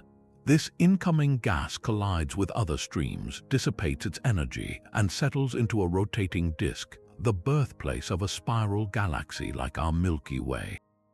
The size, thickness, and stability of this galactic disk are directly governed by the amount of angular momentum the gas retained during its infall. A halo with a higher spin parameter might lead to a larger, more extended disk, while a lower spin could result in a more compact or even a spheroidal galaxy. The dark matter's rotation literally provides the blueprint for the galaxy's fundamental architecture. However, the story doesn't end with the halo simply handing off its spin like a baton in a relay race. A complex and often turbulent conversation ensues between the dark matter and the evolving galaxy. As the galaxy forms stars and develops a central bulge and bar, the gravitational potential changes. These new structures can exert their own tidal torques on the dark matter halo, potentially transferring angular momentum back and forth. For instance, a rotating bar at the center of a galaxy can frictionally interact with the dark matter, causing the bar to slow down slightly while the inner part of the halo might speed up. This exchange is a prime example of the co-evolution we see throughout astrophysics, where the visible and invisible components of a galaxy are locked in a dynamic gravitational dance, constantly reshaping each other over billions of years.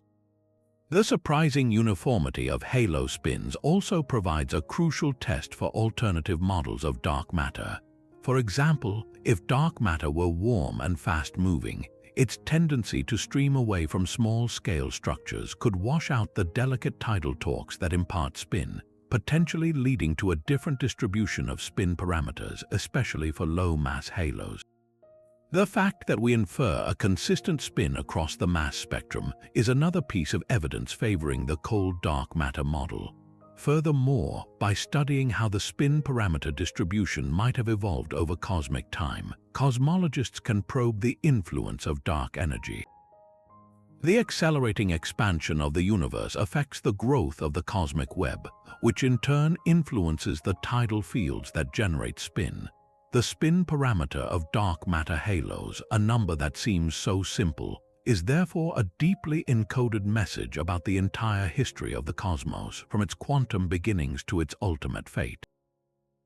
Just when we thought we were beginning to categorize the cosmic players, the universe presents us with a pair of dwarfs that defy all classification, turning the established rules of galaxy formation on their head.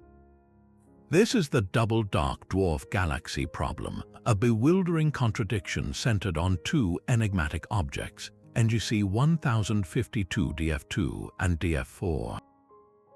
These are not your typical faint, dark matter-dominated dwarfs.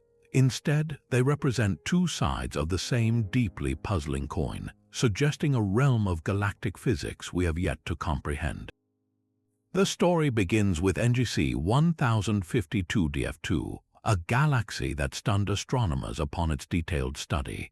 It belongs to a class known as ultra-diffuse galaxies, similar to Dragonfly 44 in its ghostly, spread-out appearance.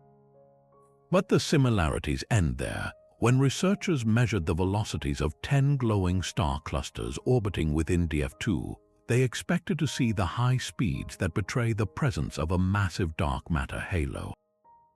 Instead, they found something astonishing. The clusters were moving remarkably slowly. The calculated mass of the galaxy, based on these sedate motions, was almost exactly equal to the mass of its visible stars and gas. There was simply no room for dark matter.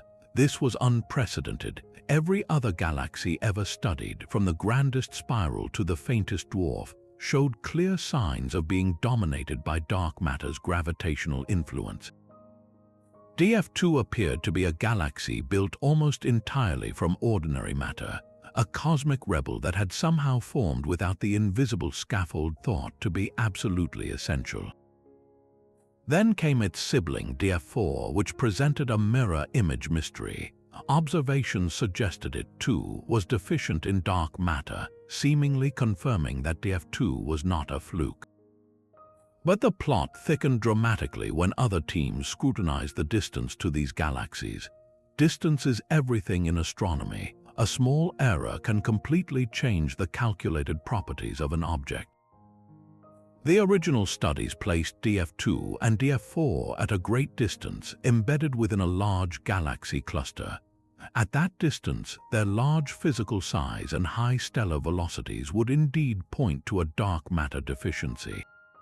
However, an alternative measurement using a different method suggested these galaxies might be much, much closer to us.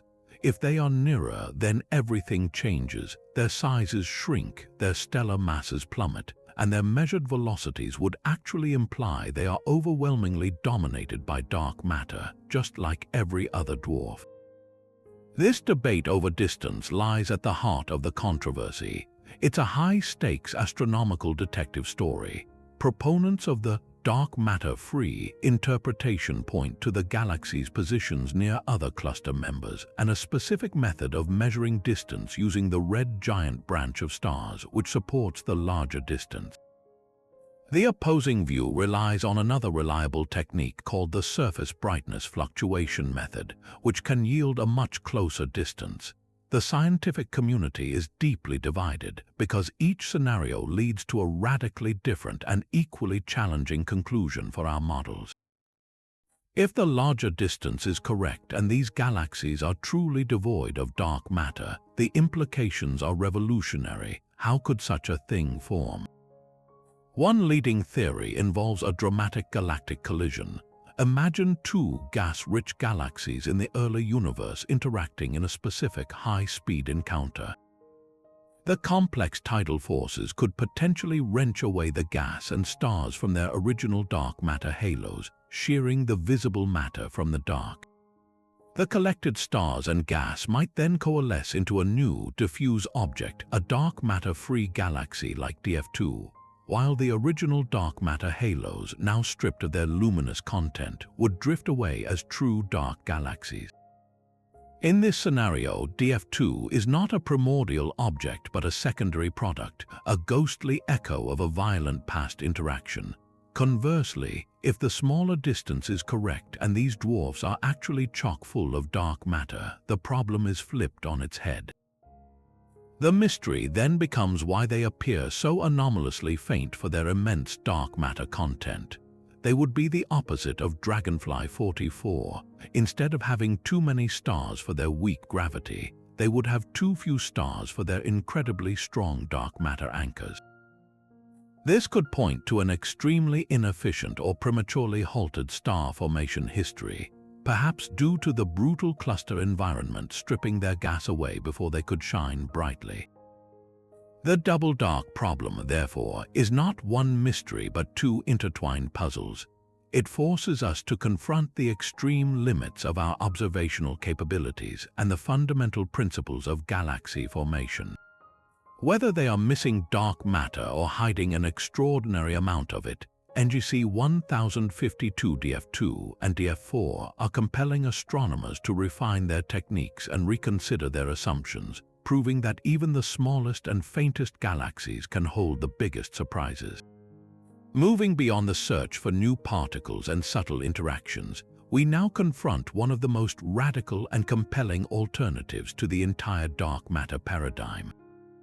What if the invisible mass holding galaxies together isn't a sea of exotic particles at all, but a vast population of ancient, frozen corpses from the universe's violent birth?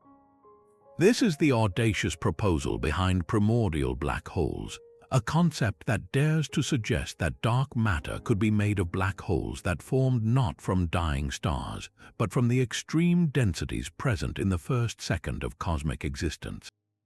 The theory posits that in the searing hot, rapidly expanding infant cosmos, random fluctuations in density could have been so intense that pockets of space spontaneously collapsed under their own gravity, birthing black holes of all sizes. Unlike stellar black holes, which require stars massive enough to explode and collapse, these primordial black holes could have formed before the first star ever flickered into being, making them potential candidates for the universe's first structures and its primary source of mass.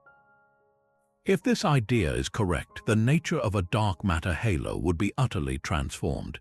Instead of a smooth, particulate cloud, the halo of our Milky Way would be a vast sphere teeming with countless black holes, ranging in mass from asteroids to thousands of suns, all orbiting silently in the darkness. This dramatic shift in composition would have immediate and testable consequences for the puzzles we've explored. For instance, the missing satellite problem might find a new solution. If dark matter is made of relatively large, discrete objects like black holes, they would not clump together on small scales in the same way a fluid like particle dark matter would. The smallest, finest strands of the cosmic web might never form, naturally leading to a lower abundance of tiny subhalos and potentially bringing predictions in line with the number of dwarf galaxies we actually see. The halo's substructure would be coarser, defined by the gravitational pull of these individual massive objects rather than the fine-grained clustering of particles. The most powerful tool for testing this hypothesis is gravitational lensing, the very phenomenon that first revealed the presence of dark matter. A halo made of primordial black holes would not bend light in a smooth, uniform way. Instead, as a distant star moves behind this halo, the individual black holes within it would act as gravitational magnifying glasses. Each black hole would cause the background star to temporarily brighten in a distinctive flash, an event known as microlensing. The duration of these flashes is directly related to the mass of the lensing object. A planet-mass black hole might cause a flash lasting hours, while a black hole with the mass of a star could brighten a background source for months. Therefore, by continuously monitoring millions of stars in a nearby galaxy like Andromeda, astronomers can search for these telltale flickers. The pattern and frequency of the microlensing events would paint a clear picture of the population of invisible compact objects within the halo. The results from these ambitious surveys, however, have so far placed severe constraints on the idea. Extensive searches for microlensing events towards the large and small Magellanic Clouds have not found the abundant, short-duration flashes that would be expected if the halo were densely populated with asteroid-to-planet mass primordial black holes.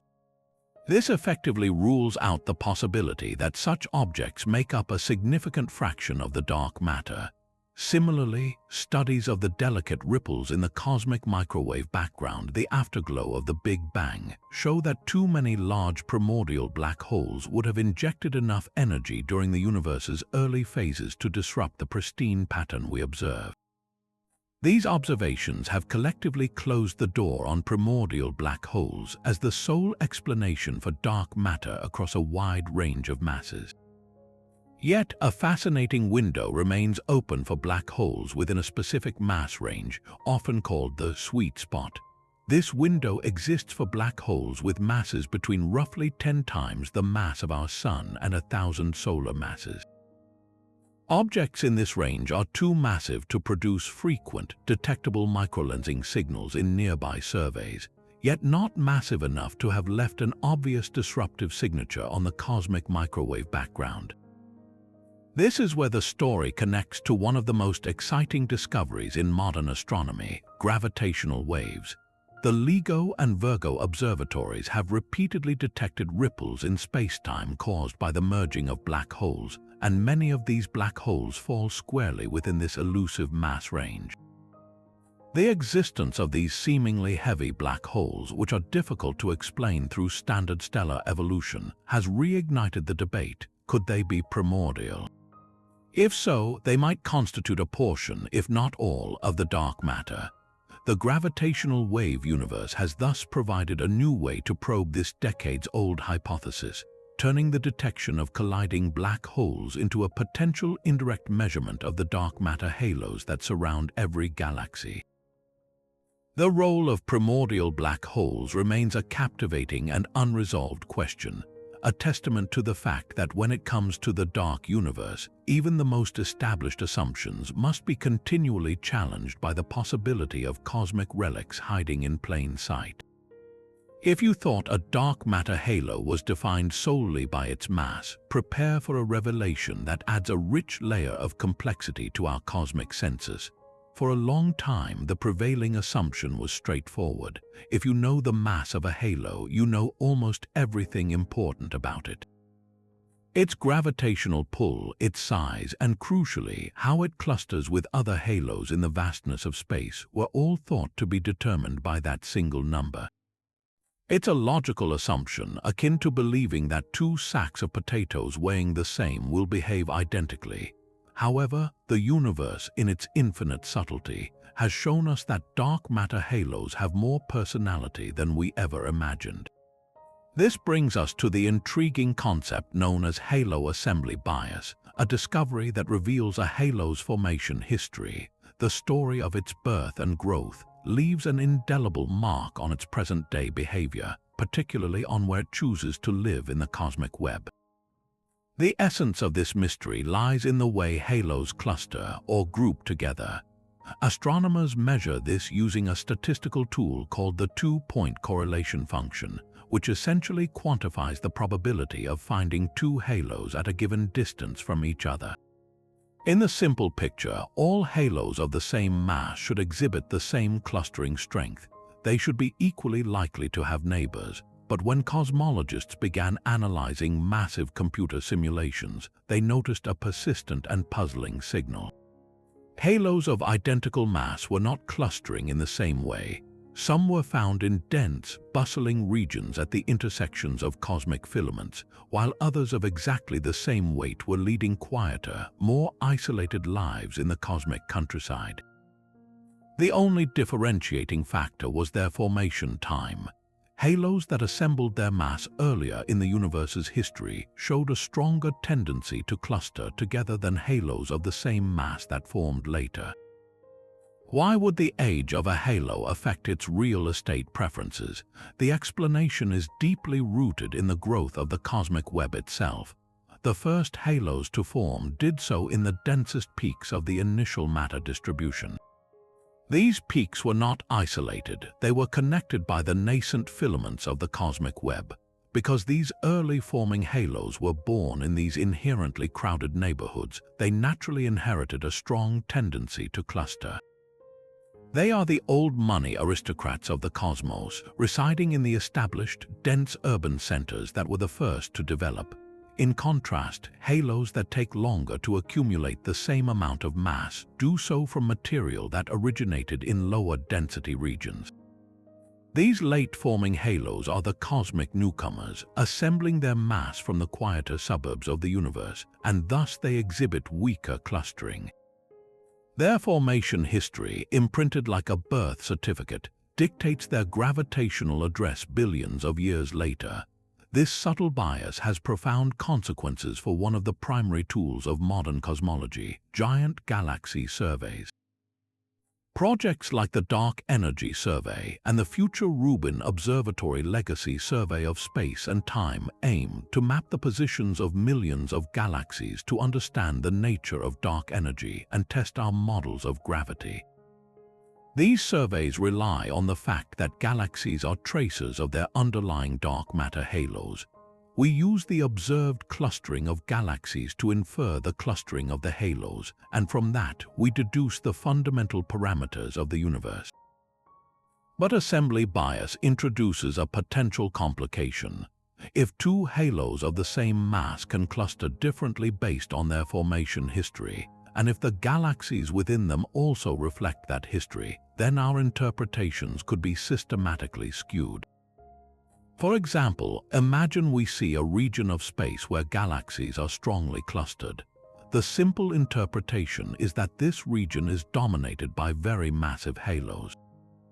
But what if the strong clustering is partly due to an overabundance of early forming halos? We might overestimate the true mass of the halos in that region, leading to an incorrect calculation of, say, the amount of matter in the universe. This effect is a form of cosmic sample variance. If our galactic census inadvertently oversamples early forming halos in one part of the sky and late forming ones in another, it could mimic the signal of a fundamental asymmetry in the cosmos that isn't really there. Correcting for assembly bias is therefore not just an academic exercise, it is essential for ensuring the accuracy of our next-generation cosmological experiments. We must learn to read the hidden historical signature in the halo population to get a clear picture of the universe's contents and evolution. Furthermore, assembly bias presents a powerful new test for gravity itself. Einstein's theory of general relativity combined with cold dark matter makes very specific predictions about the strength and nature of this effect. Alternative theories of gravity, such as modified Newtonian dynamics or theories involving screened scalar fields, often predict a different mapping between halo mass, formation history, and clustering.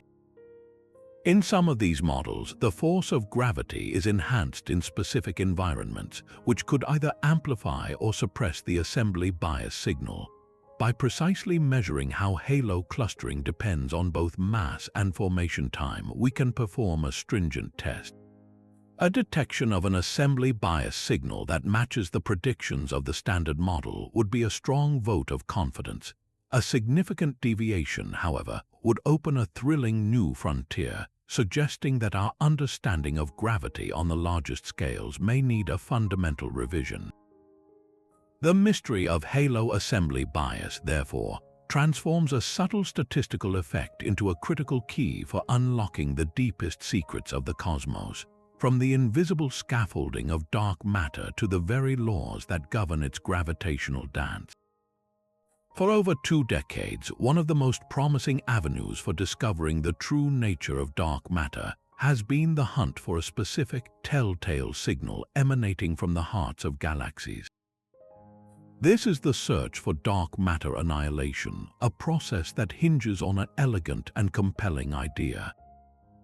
If dark matter is indeed a particle, and if that particle is its own antiparticle, a concept familiar from particles we already know, like photons, then whenever 2 dark matter particles collide, they could annihilate each other in a flash of pure energy, transforming their mass into a cascade of secondary particles, including gamma rays, the most energetic form of light.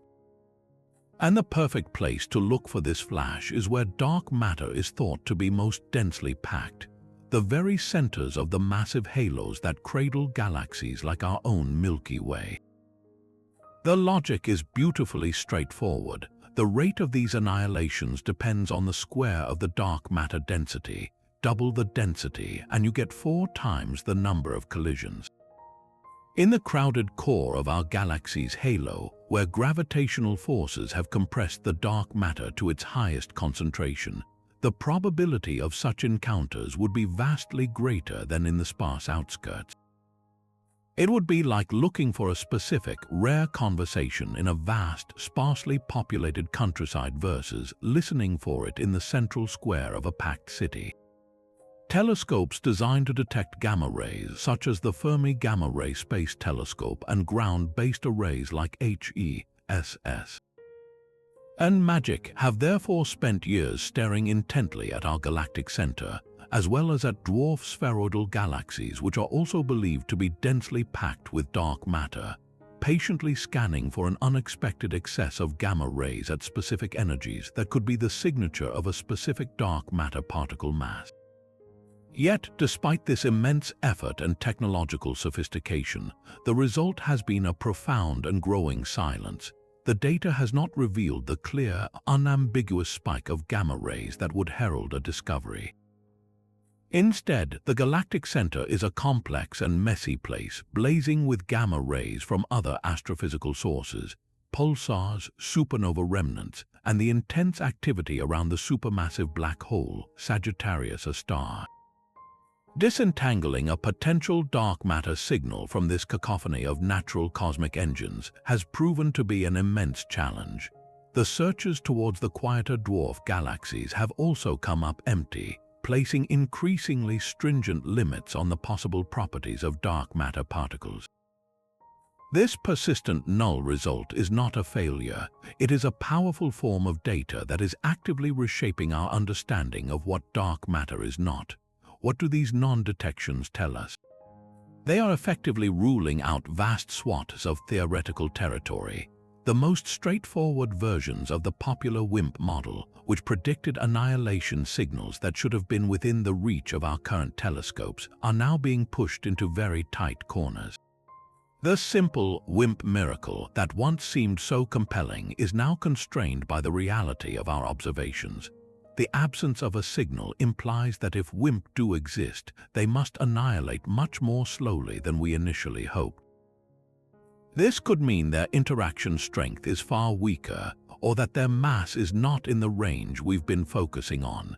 Each passing year of null results forces theorists to consider more complex and subtle models where annihilation is suppressed or occurs through channels that are more difficult to detect.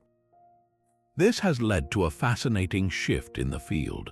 The focus is expanding beyond the classic WIMP paradigm to consider a wider zoo of possibilities. For instance, if dark matter is not its own antiparticle, then annihilation simply cannot occur. Or if the dark matter particle is extremely light, like an axion, its annihilation would produce photons of such low energy they would be undetectable against the galactic background. Another intriguing possibility is that the distribution of dark matter in the galactic center is not as dense as we think. Perhaps the relentless feedback from stellar explosions and the central black hole has dynamically puffed up the core, reducing the density and thus squelching the annihilation signal we expected to find. The elusive nature of this detection is a humbling reminder that the universe seldom reveals its secrets in the way we most anticipate, pushing us to think more creatively and to explore the dark sector with ever greater ingenuity and patience. But if we shift our gaze from the spin of a halo to its overall shape, we uncover yet another layer of subtle complexity in the dark matter story. This brings us to the puzzle of halo shapes, a mystery that asks a seemingly simple question. Are these vast invisible structures round, or are they squashed or perhaps stretched like a cosmic potato? The answer, it turns out, is critical to understanding the dynamic history of our galaxy and the fundamental nature of the dark matter particle itself. Our most advanced supercomputer simulations of cosmic structure formation provide a very clear and consistent prediction. They tell us that dark matter halos should not be perfect spheres. Instead, they are almost always triaxial, meaning they have three different axes with distinct lengths, like an ellipsoid or a slightly deformed ball. You can think of it as a sphere that has been squashed along one axis and stretched along another. The reason for this predicted shape is rooted in the violent and chaotic way halos assemble. A halo doesn't form from a smooth, spherical collapse. It grows through a series of mergers and by accreting material along the cosmic filaments of the web. This incoming matter doesn't arrive from all directions equally. It streams in along specific pathways. This anisotropic or directionally biased infall imparts a distinct geometry to the final object. The halo naturally becomes elongated along the direction of its last major merger or the primary filament that fed it. Furthermore, the random motions of the dark matter particles within the halo don't perfectly cancel out. This internal velocity dispersion also contributes to supporting the halo against gravity in a non-spherical way, leading to this characteristic triaxial form. In the virtual universes created by cosmologists, a perfectly spherical dark matter halo is an extreme rarity. The default shape is a lopsided ellipsoid. But as always, the universe delights in presenting us with observational puzzles that challenge these pristine simulations. One of the most powerful ways we can probe the shape of our own galaxy's halo is by studying the corpses of galaxies it has consumed, stellar streams. When a small dwarf galaxy is torn apart by the Milky Way's tidal gravity, its stars are pulled into long, elegant ribbons that orbit within the halo for billions of years. These streams are exquisitely sensitive gravitational probes. Their structure, thickness, and even small gaps or kinks within them act as a record of the gravitational field they are moving through. If the dark matter halo were significantly triaxial, its uneven gravitational pull would distort the streams in very specific and detectable ways, bending them or causing them to fan out. However, when astronomers map several of the best-known streams, like the GD1 stream, the data often suggests a halo that is surprisingly close to spherical, at least in the regions these streams traverse. It's not a perfect sphere, but the level of distortion is less than what many simulations would lead us to expect. This creates a fascinating tension. Are the simulations overestimating the triaxiality, or are we missing a key piece of physics that acts to round out the halos over time? A compelling explanation returns to the influence of the galaxy's luminous disk. For a long time, simulations focused primarily on the dark matter alone. But when you include the potent gravitational force of the Milky Way's massive disk of stars, something remarkable happens. As the disk forms and grows, its strong, concentrated gravitational pull begins to reshape the inner regions of the dark matter halo. The dark matter particles respond to this new, dominant source of gravity by reorganizing themselves. The system evolves towards a state of greater stability, and one of the most stable configurations for a rotating gravitational system is in fact a sphere. The gravitational influence of the baryonic disk can effectively erase the triaxial signature inherited from the halo's violent youth, sculpting it into a more rounded form. This is another profound example of co-evolution, where the visible galaxy doesn't just live within its dark matter cage, it actively remodels the interior of that cage to suit its own structure. We can also look beyond our own galaxy to test these shape predictions using the phenomenon of gravitational lensing. When a massive foreground galaxy cluster acts as a lens, warping the light of background galaxies into giant arcs and rings, the precise shape of those distortions encodes the projected mass distribution of the foreground cluster halo. By carefully analyzing these cosmic mirages, astronomers can reconstruct the shape of the lensing halo. The results from these studies are mixed, adding another layer to the mystery. Some cluster halos do appear significantly elongated, aligning beautifully with the triaxial predictions. Others, however, seem more spherical. This variation could be a reflection of their individual histories. A cluster that has recently experienced a major merger might be in a disturbed, non-equilibrium state, appearing highly triaxial. In contrast, a very old, relaxed cluster that has had billions of years to settle down might have achieved a more spherical configuration.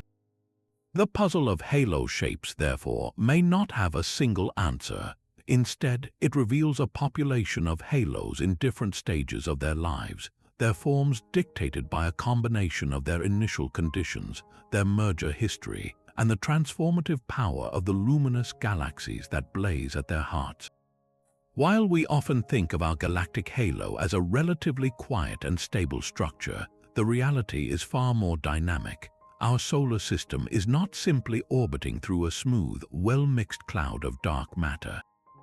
Instead, we are sailing through a cosmic sea that is crisscrossed by rivers and currents of dark matter, remnants of the Milky Way's violent past. These are the dark matter streams, and one in particular, known as the S1 stream, presents us with a fascinating opportunity that some scientists have dramatically termed a dark matter hurricane. This stream is the ghostly trail of a dwarf galaxy that ventured too close to our own and was torn apart by tidal forces billions of years ago. Its stars were stretched into a long, thin ribbon that now slices directly through the region of the halo where our solar system resides. And where those stars go, their associated dark matter is sure to follow, flowing around us in a high-velocity current. The significance of this for the long-standing quest to directly detect dark matter particles on Earth cannot be overstated. Most direct detection experiments, housed deep underground in ultra-clean facilities, operate on a simple principle. Wait for the exceedingly rare moment when a dark matter particle bumps into the nucleus of an atom in their detector. The expected rate of these events depends critically on the local density, and just as importantly, the velocity of the dark matter wind we are moving through. For decades, models have assumed a standard, smooth distribution of dark matter particles with a predictable range of speeds. But the presence of a stream like S1 changes this picture entirely. It's the difference between sailing on a calm ocean and suddenly entering a fast-moving current. The particles within this stream are all moving together at a much higher velocity relative to the standard halo, around 500 kilometers per second, compared to the local average of about 220 kilometers per second. Furthermore, because this is a coherent stream, the local density of dark matter could be significantly enhanced as this concentrated flow passes by. This creates a tantalizing possibility for detection. The higher velocity means the dark matter particles carry more kinetic energy, which could increase the energy of the recoil when they strike an atomic nucleus, potentially pushing the signal above the experimental background noise. The increased density, even if temporary as the stream flows through, would boost the overall interaction rate.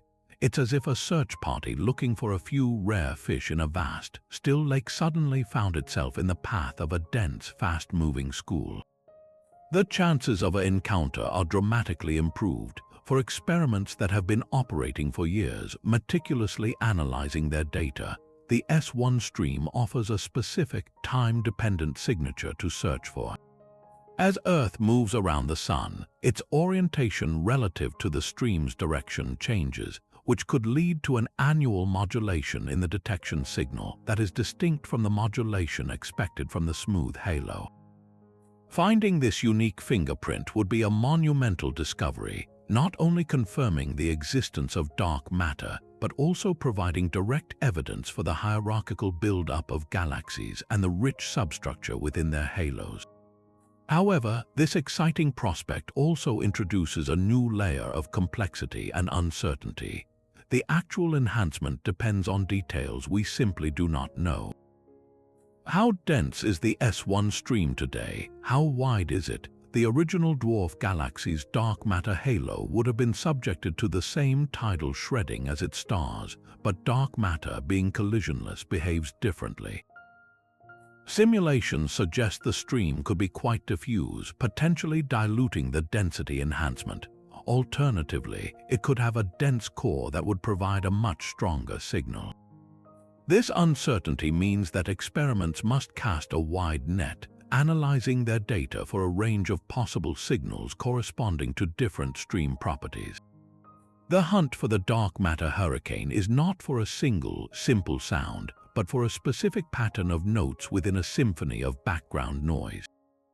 Yet, the mere existence of such a stream transforms our local galactic environment from a placid backwater into a potentially prime location for one of the most significant discoveries in science, a place where the ghostly debris of an ancient cosmic catastrophe might finally reveal the true nature of the universe's dominant matter.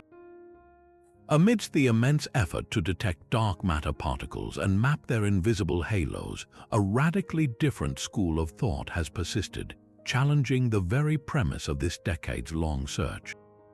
This is the proposition that we are not missing a substance, but that we are misunderstanding a force. What if the bizarre behavior of galaxies, their unexpectedly fast rotation, the stability of their disks is not caused by the gravitational pull of unseen matter, but is instead a sign that our theory of gravity itself is incomplete? This alternative framework, most famously embodied by modified Newtonian dynamics, or MUND, offers a provocative solution that dispenses with dark matter entirely, suggesting that the mysteries of the cosmic halo are actually illusions created by a fundamental flaw in our physical laws. The core idea of MUND is elegantly simple. It proposes that Newton's law of gravity, which we know works perfectly well within our solar system, breaks down in environments where the gravitational force becomes exceptionally weak, such as in the outer reaches of galaxies. In these regions of extremely low acceleration, MUND introduces a new mathematical rule. Instead of the familiar inverse square law, where gravity weakens with the square of the distance, the force transitions to a new regime where it decays more slowly, following a simple inverse distance relationship. This subtle modification has a dramatic effect. When you apply MUND formula to the visible stars and gas in a spiral galaxy, it miraculously reproduces the observed flat rotation curves, the very phenomenon that first hinted at dark matter, without requiring any invisible mass whatsoever. The stars in the outer disk move as fast as they do not because of a hidden halo's gravity, but because gravity itself is stronger there than Newton or Einstein would have predicted. For its proponents, this is not a mere coincidence but a profound insight, a law of nature that directly explains galactic dynamics with stunning accuracy using only the visible matter. The appeal of WIMPs is undeniable. It successfully predicts the relationship between a galaxy's visible mass and its rotation speed, a correlation that is surprisingly tight and natural within WIMPs, but appears as a puzzling coincidence in the dark matter model, which requires a careful fine-tuning of the dark matter halo properties to match the luminous galaxy within it. Furthermore, WIMPs naturally explains the curious planes of satellites problem. In the standard model, getting dwarf galaxies to align in a thin, rotating disk is statistically very difficult. But in WIMPs, the gravitational field of a large galaxy like Andromeda creates a preferred plane, a sort of gravitational valley along which smaller satellites would naturally tend to form and settle. What is a major headache for dark matter cosmologists emerges as a natural prediction from modified gravity. However, this elegant solution for individual galaxies runs into profound difficulties when confronted with the sheer scale and complexity of the entire universe. The first major challenge comes from the dynamics of galaxy clusters. Even within the WIMPs framework, the visible matter in clusters is not enough to account for the observed gravitational pull. The galaxies within a cluster are moving far too quickly to be bound by the gravity of the visible stars and hot gas alone. To salvage the theory, proponents must still invoke some form of unseen mass, often suggesting it could be in the form of neutrinos with a small amount of mass. This immediately undermines the core philosophical appeal of WIMPs' ability to explain cosmic phenomena without dark matter. It becomes a hybrid model requiring both modified gravity and some additional non-luminous component, making it more complex and less elegant. The second, and arguably most significant, hurdle is the cosmic microwave background, the fossilized light from the early universe. The precise pattern of temperature fluctuations in this afterglow is a detailed snapshot of the cosmos when it was just 380,000 years old. This pattern has been measured with exquisite precision by satellites like Planck, and it matches the predictions of the standard lambda cold dark matter model with remarkable accuracy. The model requires the presence of dark matter from the very beginning to explain how gravity could have amplified tiny primordial ripples into the grand cosmic web we see today. The dark matter, being unaffected by radiation pressure, could start clumping long before normal matter, providing the gravitational seeds for future galaxies. WIMPs, as a modification of Newtonian dynamics, lacks a robust relativistic version that can be seamlessly plugged into the equations of the expanding universe. While there are efforts to create such a theory like tensor vector scalar gravity, none have yet succeeded in reproducing the full spectrum of the cosmic microwave background data as successfully as the standard model. The CMB evidence strongly suggests that a dominant, non-baryonic form of matter was present and actively shaping the universe from its infancy, a conclusion that is very difficult for modified gravity to avoid. The existence of gravitational lensing provides another critical test. Einstein's theory of general relativity tells us that mass curves space-time, and this curvature bends the path of light. We observe this dramatically in galaxy clusters, where the mass of the cluster warps the light from background galaxies into giant arcs. The problem for WIMPs is that the amount of lensing we see is far greater than what the visible mass in the cluster can produce, even with WIMPs-modified gravity. The lensing mass and the dynamical mass inferred from galaxy motions do not agree unless there is a substantial amount of additional, unseen matter. This presents a direct contradiction, suggesting that the space-time curvature in these clusters is being caused by something that WIMPs does not account for. The debate between these two paradigms is far from settled. Proponents of modified gravity point to its stunning success on galactic scales and the small-scale problems facing the dark matter model as evidence that a revision is necessary. They argue that dark matter is a constantly moving target, with its properties being adjusted ad hoc to explain each new observation, from self-interacting dark matter to fuzzy dark matter. Advocates for dark matter counter that while challenges remain on small scales, the model's overwhelming success in describing the universe from its first moments to the largest structures we see today is undeniable. They see MUND as a phenomenological rule that works well in a limited domain but fails to become a complete cosmological theory. This ongoing tension is not a weakness of science but its greatest strength, a rigorous, evidence-driven competition between two fundamentally different visions of reality. It forces both sides to sharpen their predictions and confront uncomfortable data, ensuring that whichever framework ultimately prevails, our understanding of the cosmos will have been deepened by the struggle. This brings us to our final, and perhaps most philosophically profound, mystery, one that moves beyond the properties of halos and particles to question the very fabric of cosmic history. It's a puzzle of numbers, a strange and unexplained coincidence in the balance sheet of the universe.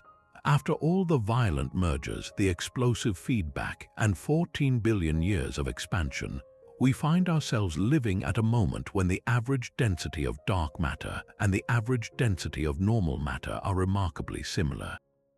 They are within an order of magnitude of each other, meaning one is not 1,000 or 1,000,000 times greater than the other, but roughly comparable. This seems like a trivial accounting detail until you realize how easily it could have been otherwise, and how this simple fact might be the most important clue we have to the universe's deepest secrets. To appreciate how bizarre this is, let's rewind the cosmic clock. In the very first instance after the Big Bang, the universe was a seething, energetic soup where particles of matter and antimatter were constantly being created and annihilated. But something went wrong, or perhaps something went right. In a process known as baryogenesis, for every 10 billion particles of antimatter, 10 billion and 1 particles of matter were created. That tiny 1 in 10 billion asymmetry is all the normal matter every star, planet, and person that exists today. The rest annihilated away, leaving behind a universe dominated by light and radiation. Dark matter, whatever it is thought to be a completely separate substance, a relic that froze out of the hot plasma even earlier through a different process. Given their independent origins, why on earth would the final densities of these two fundamentally different components end up being so close to each other?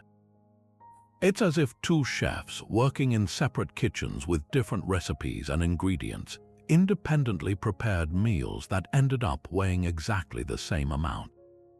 The odds seem astronomically low, a staggering cosmic coincidence that begs for an explanation. One possibility is that this is not a coincidence at all, but a direct consequence of a deep, hidden connection between the dark sector and the luminous world. Perhaps dark matter and normal matter are not strangers but siblings, born from the same underlying physics in the early universe. Some theoretical models propose mechanisms where the same event that generated the matter-antimatter asymmetry also produced the dark matter. In these scenarios, the number of dark matter particles created is directly linked to the number of baryons. Their densities would therefore be inherently tied together from birth, destined to remain comparable throughout cosmic history. This would solve the coincidence neatly, revealing that the two dominant forms of matter are two sides of the same cosmic coin. Another, even more mind-bending idea is that this apparent fine-tuning is an illusion, a consequence of our own existence. This is an example of the anthropic principle. The argument goes that for life to evolve, you need a universe that can form galaxies, stars, and planets.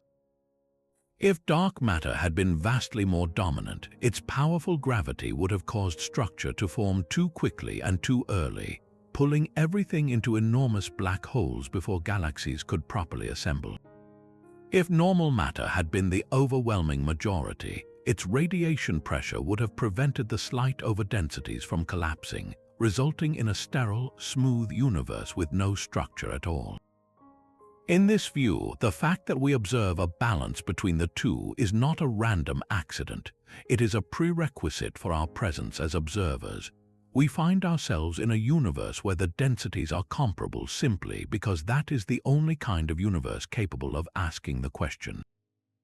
Ultimately, the coincidence of matter densities may be the most significant unsolved problem in cosmology because it points toward a frontier beyond our current theories. It suggests that the story of the Big Bang is incomplete, that a more fundamental theory, one that unifies the forces and explains the origin of matter, must contain the answer. This mystery connects the largest scales of the cosmic web to the smallest scales of particle physics, challenging us to find a single, elegant narrative that explains why the dark, invisible foundation of the cosmos and the brilliant, luminous world we inhabit ended up as partners in this grand cosmic dance. It is a final, humbling reminder that after exploring 25 profound mysteries of the dark matter halo, the greatest question of all may be why our universe is structured in such a strangely balanced and habitable way. From the ghostly absence of expected satellites to the defiant plains of orbiting dwarfs, from the puzzlingly diffuse hearts of galaxy clusters to the possible hurricane of dark matter flowing past our very planet, our journey through these 25 mysteries reveals a cosmos far stranger and more dynamic than we ever imagined. We have seen how the simple idea of an invisible halo has blossomed into a rich tapestry of unanswered questions, each one a crack in the edifice of our current understanding, each one a beacon guiding us toward a deeper truth. The Cusp-Core problem and the too big to fail problem are not mere academic disagreements. They are fundamental challenges to our picture of how dark matter behaves on the smallest scales, forcing us to consider whether we are missing a crucial piece of physics involving baryonic feedback, or if the dark matter particle itself possesses unexpected properties like self-interaction.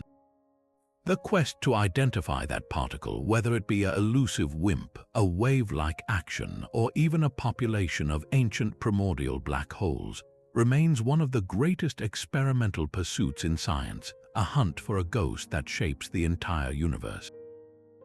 These mysteries are not isolated puzzles, they are interconnected threads in a single, grand narrative.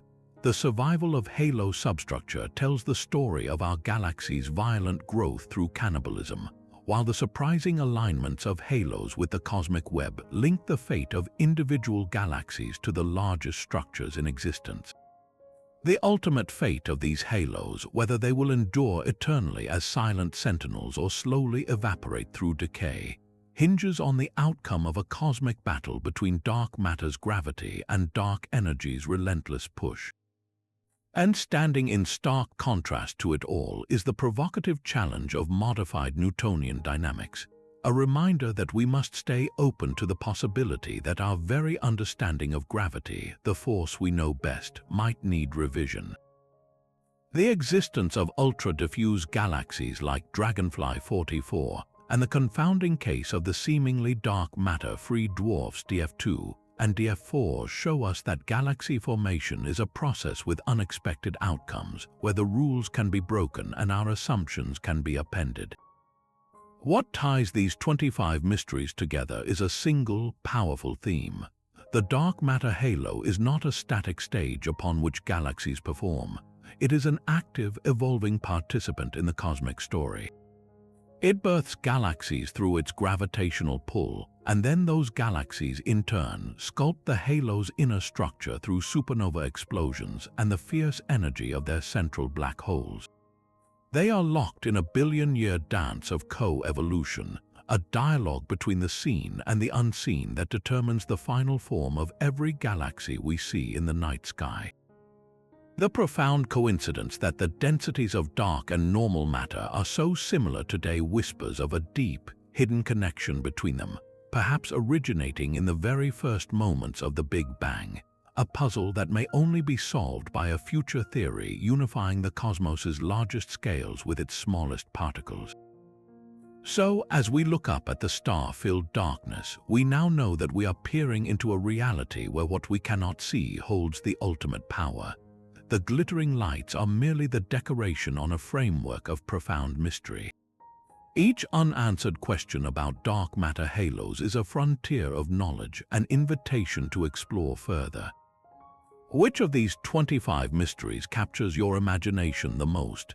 Is it the ghostly potential of dark galaxies, the silent hurricane that might be sweeping past Earth, or the radical idea that we are misunderstanding gravity itself? The investigation continues in deep underground labs with powerful space telescopes and in the minds of theorists daring to imagine new possibilities. The dark cosmos holds the keys, and our curiosity